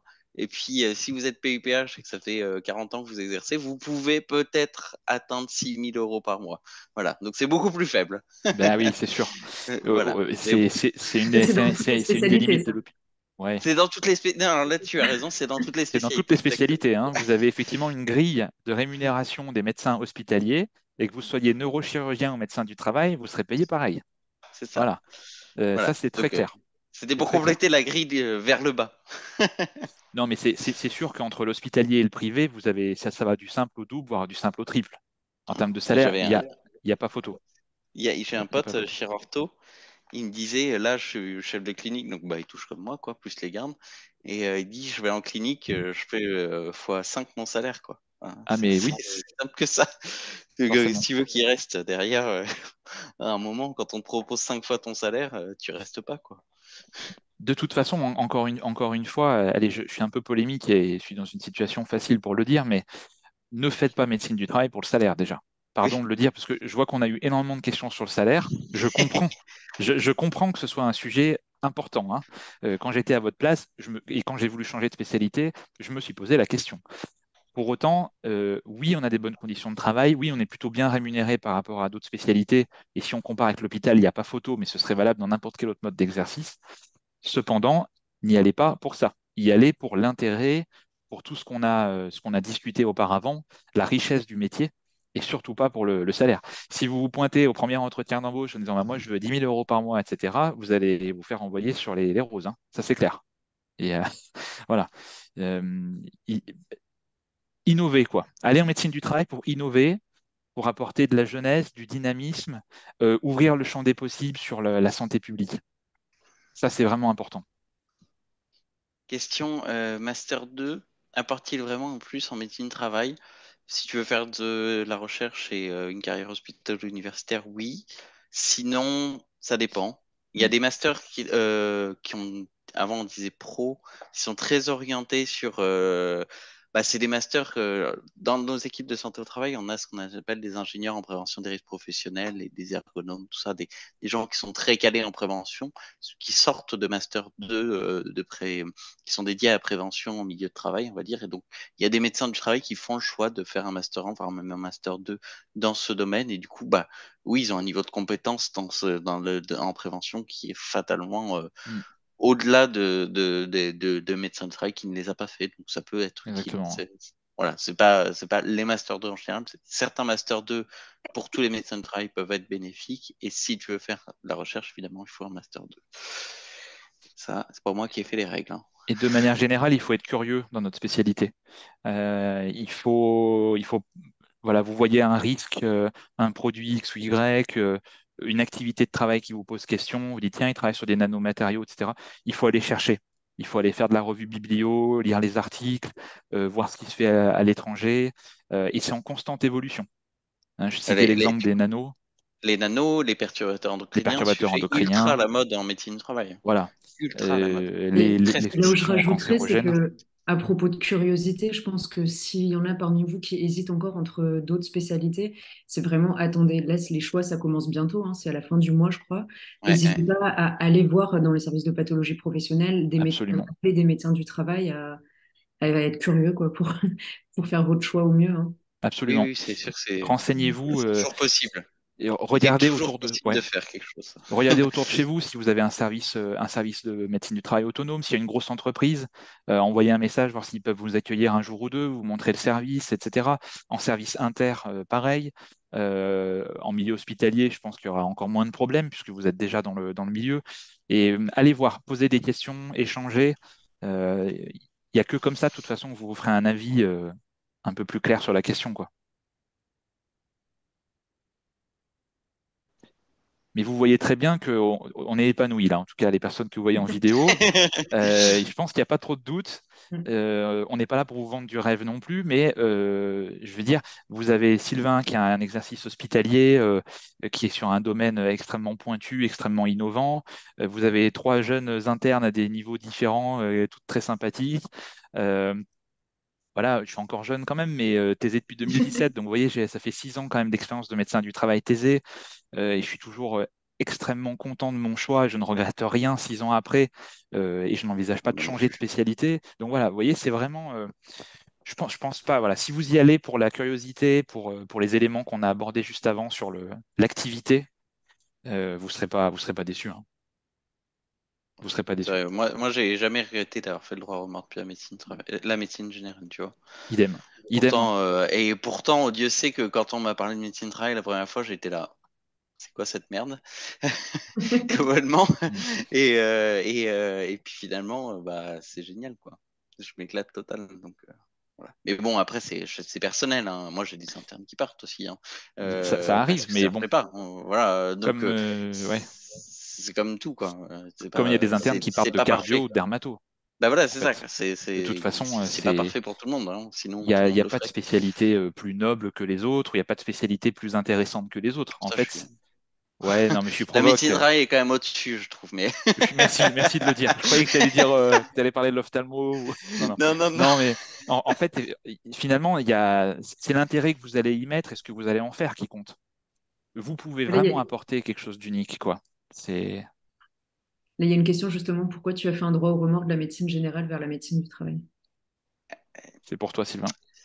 Ouais, c'est particulier, hein. Qu'est-ce que je vais répondre? Je supportais pas la pression des urgences, le stress de l'urgence, on va dire, quoi. En gros, de Hmm. la prescription dans l'urgence, de l'agressivité des gens et tout, c'était pas mon truc. Voilà, on va dire ça. Hmm. C'est un bon résumé de ce qui s'est passé. Non, mais et puis honnêtement, c'est ce qu'on rencontre aujourd'hui massivement. Je Mm, pense qu'il suffit de regarder n'importe quel journal télévisé ou d'ouvrir n'importe quel magazine aujourd'hui pour voir que le métier de médecin en France est en crise. mm. Et donc aujourd'hui, on voit énormément de médecins généralistes qui changent de spécialité, puisqu'aux urgences, vous avez massivement des médecins généralistes, ne l'oublions pas. Parce que les conditions de travail sont fortement dégradées et qu'on est amené à faire des erreurs, à s'en vouloir parce qu'on a un métier passion. Et aujourd'hui, ce n'est pas tolérable, puisque derrière, on a des êtres humains. On n'a pas des machines ou des morceaux de plastique, quoi. Voilà. Et en médecine du travail, on a, je pense, encore le luxe de prendre le temps. Il y a des Ouais. urgences vitales en service autonome, oui. Moi, j'en ai quelques-unes par an, mais c'est quelques-unes par an. C'est pas quelques-unes Et puis par jour c'est pas le noyées au même milieu de contexte 70 qu'aux personnes. urgences, quoi. Voilà. Voilà, ça n'a Les rien à voir. urgences, bon, c'est quand même un monde, hein. Ouais, Voilà, voilà. Après, ça plaît ou ça plaît pas, hein. Ma femme, elle fait exactement, des urgences, alors exactement. voilà, ça lui plaît, mais moi, c'est vrai que c'était pas mon Et, truc à et on l'époque. peut y revenir derrière. La preuve, c'est ce qu'on Oui, disait tout à l'heure sur la PDSA, sur la médecine militaire, la médecine pompier. ouais. Vous pouvez en Et moi, j'ai refaire après. fait service sanitaire, Covid, tout ça. Voilà, par Après, exemple. pourtant, mon expérience aux urgences, donc comme Par quoi, hein. exemple, dans le cadre Euh, du Covid, pour vous faire rigoler 2 secondes, je venais d'arriver chez Becton Dickinson, dans l'entreprise où je suis il y a 3 ans. J'ai l'entente médicale, donc qui est un groupe un peu particulier au Conseil de l'Ordre, qui m'appelle et qui me dit on a besoin d'un médecin dans un EHPAD. On n'a pas de médecin coordonnateur. Sur 80 résidents, on a 60 Covidés, 20 décès en une semaine. Est-ce que vous êtes dispo? Je lui ai dit, moi, je suis médecin du travail, je ne suis pas médecin généraliste, je ne suis pas gériatre. Non, mais c'est pas grave, vous êtes inscrit sur Personne le veut y site de aller. l'entente, est-ce que vous voulez y aller? J'ai dit, ben oui.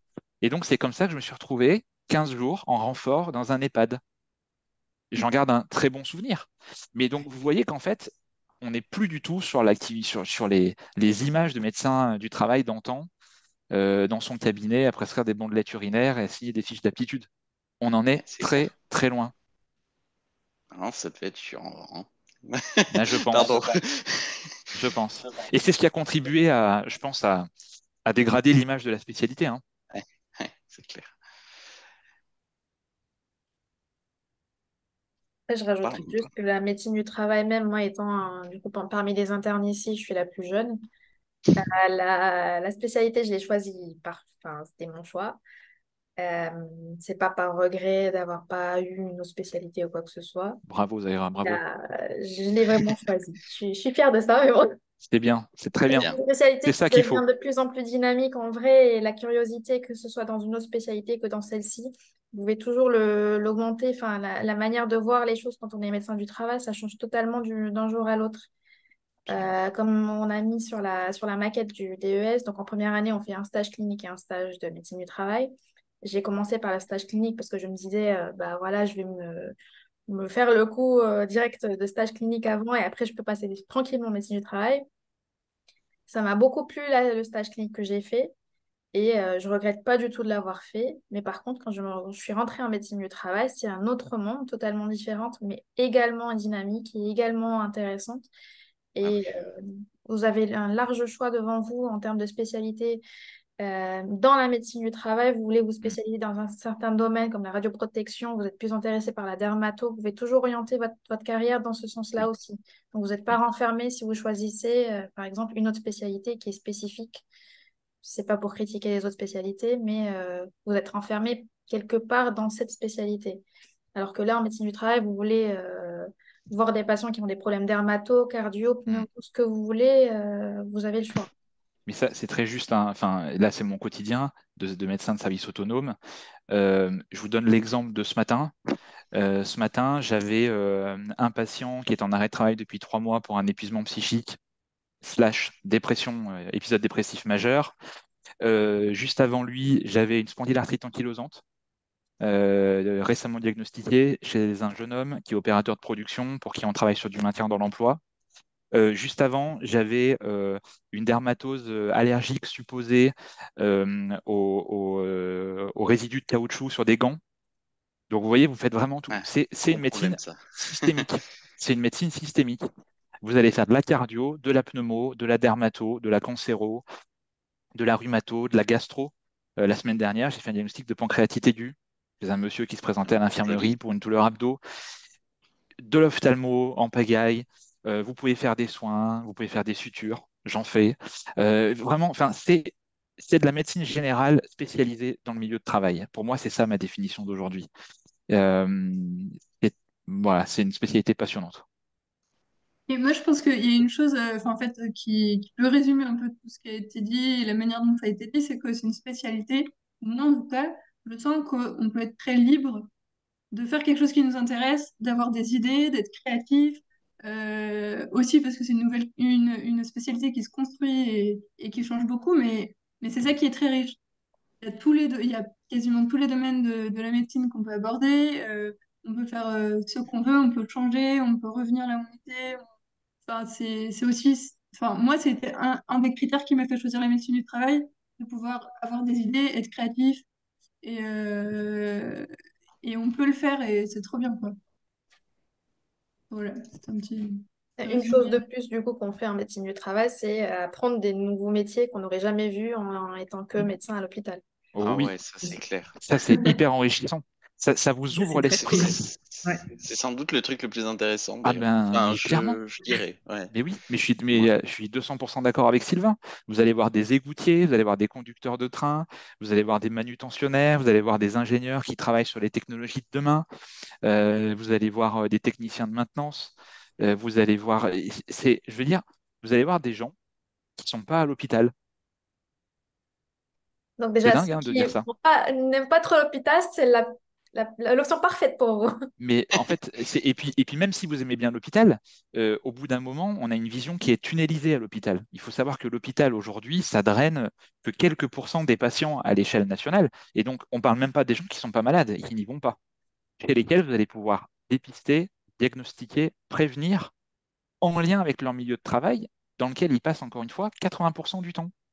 Et vous allez apprendre des choses fascinantes. La leptospirose, vous en avez entendu parler sur le pili d'infectiologie. Ça existe toujours, ça, le pili? J'espère que oui. On dirait un vieux briscard qui parle. Dans le pili d'infectiologie, vous avez lu ce que c'est que la leptospirose, la bactérie, le traitement, blabla. Et en fait, vous allez le mettre en pratique chez des égoutiers, des paysagistes, des reapers. C'est quoi un reaper? C'est la personne qui vient ramasser vos poubelles 1 ou 2 fois par semaine. Vous Ah, voyez? ouais. Et tout ça, vous l'apprenez sur le terrain en plus, en allant faire des études de poste, en étant avec eux. Vous allez voir ce que c'est que de porter quelque chose qui pèse 50 kilos à deux ou avec une aide technique. Vous allez voir ce que c'est, et c'est en fort développement aujourd'hui, de travailler avec des harnais ou avec des exosquelettes tissulaires. Et ça, en étant dans une médecine clinique à l'hôpital, vous ne le verrez jamais. Ça vous ouvre vraiment l'esprit dans votre pratique de médecin. Et je pense que du coup, on fait une médecine qui est beaucoup plus humaniste, pardonnez-moi de le dire, qu'en étant sous des contraintes énormes en milieu hospitalier, même si, encore une fois, il y a des très bons médecins à l'hôpital et je pense qu'on a une excellente médecine en France. Mais ça nous ouvre vraiment l'esprit et on a une médecine qui est beaucoup plus humaniste. Je vends bien le truc, hein. Ouais. Franchement, moi j'ai envie de faire Ouais, médecine c'est travail super. après de nous avoir écoutés, putain. Ah mince. Non, mais on y croit vraiment. En plus, vraiment, on a aucun intérêt à vous dire de venir parce qu'on va faire baisser nos salaires. Donc, c'est ridicule. Ouais, ouais, Euh, bon, là, il y a de la marge, hein. nos salaires à 20 000 euros par mois. Mais, euh, Ah ouais. Ouais, mais mais Retirer un zéro. enfin, on est des gens heureux à la fin. exactement. Euh, Franchement, voilà, c'est une très, très belle spécialité. Allez vous renseigner par vous-même pour vous faire votre idée. Mais On avait quelques petites questions, je suis retournée dessus, mais ça reprendrait peut-être quelques réponses qu'on a déjà dit. Est-ce, est-ce qu'il existe des offres d'emploi centralisées? Oula. euh, alors, oui, oui, oui. Alors, c'est un peu détourné. Médecin coordonnateur. Mais vous ne serez jamais médecin coordonnateur tout de suite. Il y a des grands groupes. Je sais pas, c'était ça la Ouais, je question? pense que c'était pas tout à fait ça la Ouais. question. C'est pas ça la question. Ah, j'ai pas Je pense, compris. je sais Est-ce que pas, tu peux te voir toutes les offres aller, d'emploi à un seul endroit? C'était ça la genre question. sur Ah, j'avais LinkedIn, compris. Est-ce qu'il y a un comme emploi de médecin du travail centralisé? J'avais compris ça, Ouais. moi. Et donc, c'est pour ça que je répondais le médecin coordonnateur, parce qu'il centralise l'activité. Oui, oui, Est-ce qu'il y a des, non, c'est des plus. sites qui... Non, je Bah, crois tu vas pas. sur n'importe quelle agence de recrutement, ils en ont Ouais, plein des Indeed, offres. faut taper dans N'importe. Google offre médecin du travail. Et Ouais, y a après, pas de souci. honnêtement, ils viennent vers vous. Vous n'avez Oui, pas je pense Ouais, qu'il n'y aura pas besoin d'aller c'est plutôt chercher, hein. ça. Ouais, je pense qu'il n'y a pas une semaine sans que je reçoive une offre d'emploi, Il n'y honnêtement. a pas besoin d'aller C'est chercher, quoi, hein. le- c'est Créez-vous quoi le médecin un compte inspecteur? LinkedIn et vous en aurez tous les jours. Oui, clairement, oui. C'est quoi le médecin inspecteur du travail d'ailleurs? Oula. Vraiment, on va pas aborder cette question-là peut-être tout ce soir, mais Bah, en gros, rapidement, je me mais permets, ouais. vas-y, hein. C'est un médecin qui dépend directement du ministère du Travail et de son antenne locale qui est la DRETS et en fait qui a des missions, qui va aller appuyer les équipes de l'inspection du travail en gros, mais sur le volet plutôt médical, mais qui va aussi quand il y a une contestation de décision d'amplitude ou d'inaptitude, va pouvoir être de deuxième avis, mais c'est maintenant, ça a un peu changé, c'est plus trop comme ça, mais c'est revenu en arrière.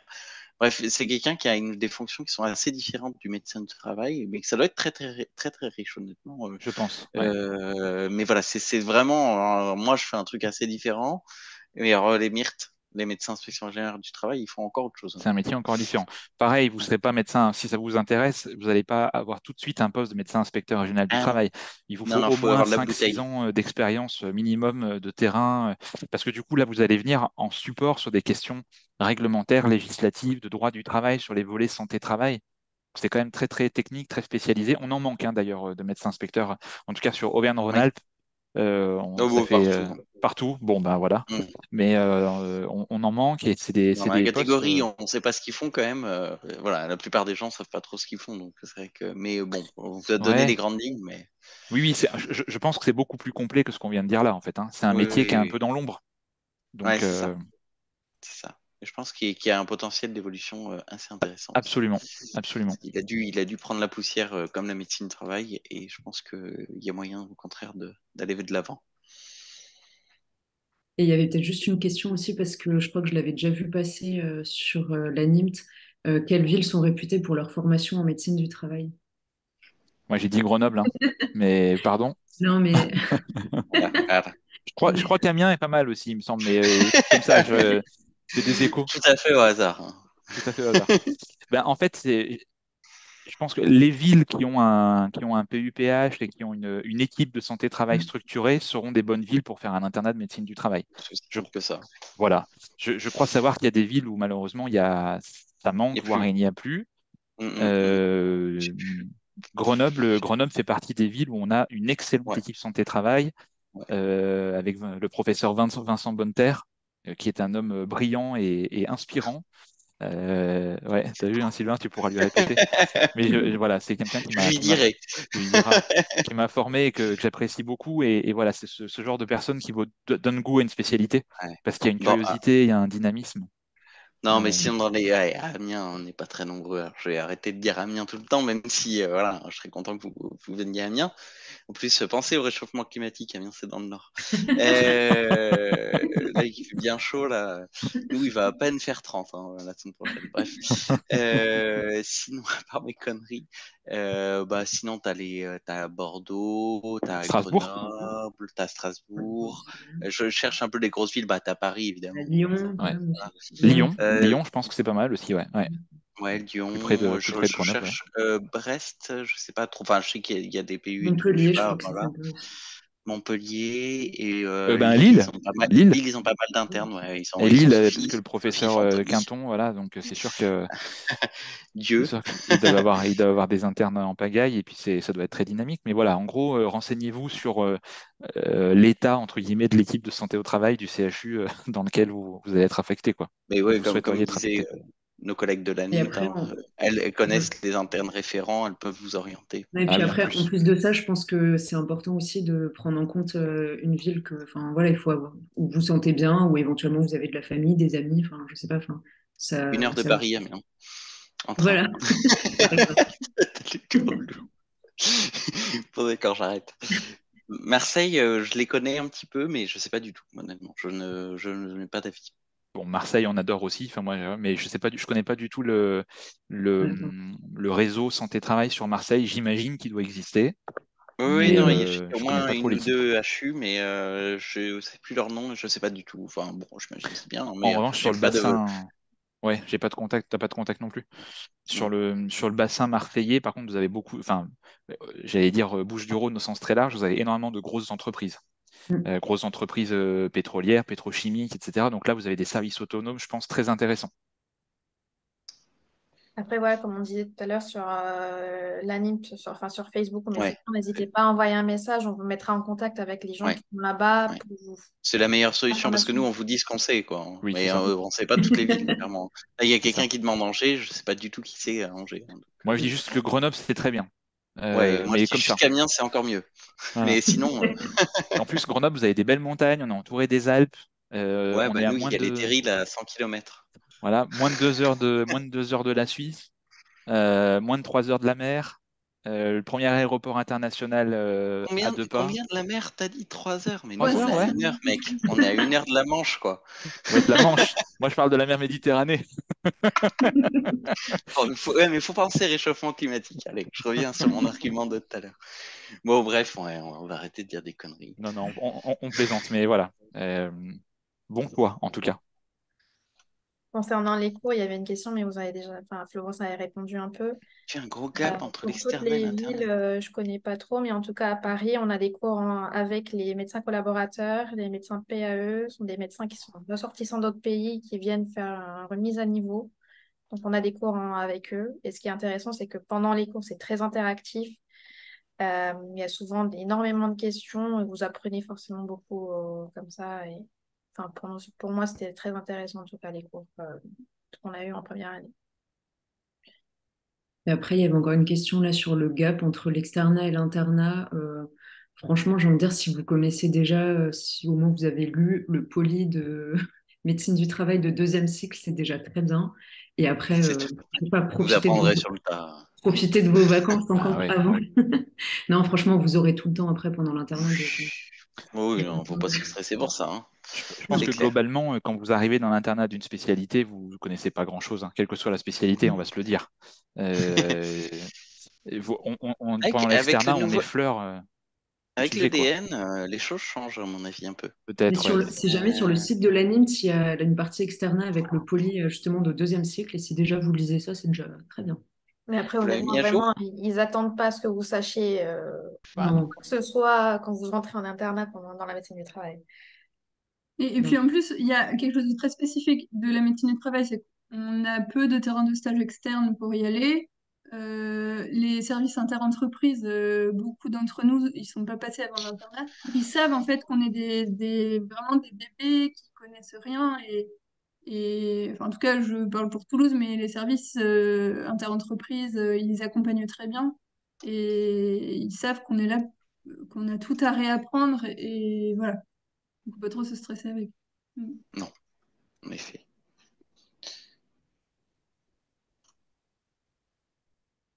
Voilà, je sais pas s'il y a encore des questions, mais je crois qu'on arrive. On a à peu près passé un petit peu sur tout. Après, s'il y a d'autres questions qu'on n'a pas vraiment répondu, n'hésitez pas à relancer là. Moi, la formation sur Toulouse. Je crois que Toulouse, elle est bien, hein, non? S'il n'y a pas une Toulousaine, là? Attends, Oui, je... oui, oui. Ouais. Ben nous, en fait, on a des cours. Alors, c'est les vendredis une fois sur deux.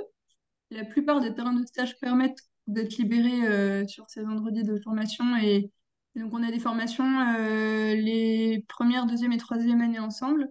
Et donc, en fait, c'est normalement la formation, elle est cyclique sur les 3 années, sur 2 ans plutôt. Et ce qui fait qu'en troisième année, on voit un peu ce qu'on a vu en première année. Sachant que là, cette année, le programme se basait en partie sur ce que les médecins collaborateurs avaient aussi.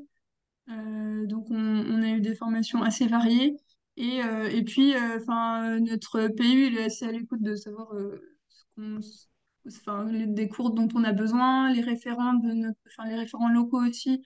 Ils peuvent demander à ce qu'on ait certains cours en fonction de nos demandes. Donc voilà. Et puis, on a des terrains de stage assez variés qui s'ouvrent aussi d'un semestre à l'autre. Enfin, en fait, faut aussi force de proposition et puis voilà. Donc, c'est C'est sympa. qui le PU à Toulouse? Et Jean-Marc Soula.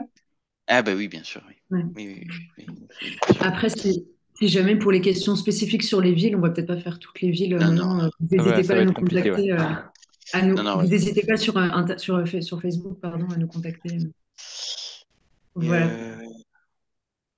voilà, voilà. Je sais pas si vous avez un petit mot de la fin. Venez en médecine du travail. Voilà. C'est ça. C'est bon, on a un point qui est converti, c'est bon.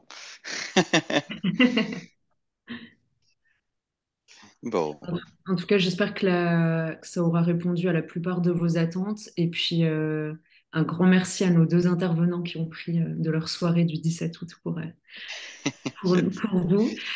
Et puis, on reste tout à fait disponible sur la NIMT, hein. N'hésitez vraiment pas, on est là pour ça. Et puis après, dans chaque subdivision, après, vous avez aussi des référents internes qui sont là, les plus âgés, pour vous aider au début de l'internat. Mais tout va bien se passer. Et profitez bien de vos vacances et on vous attend très nombreux en médecine du travail. exactement. Voilà, Faites péter les scores. c'est ça. Allez, Ben, je pense qu'on va couper. Merci encore à tous. Bisous. Merci. Bonne soirée. Bonne Très bonne soirée. soirée, bonne Bonne continuation. soirée, puis merci pour l'invitation, nos chers collègues animetiennes. C'était sympa. C'était très sympa, merci Merci. beaucoup. Je te laisse peut-être couper l'enregistrement.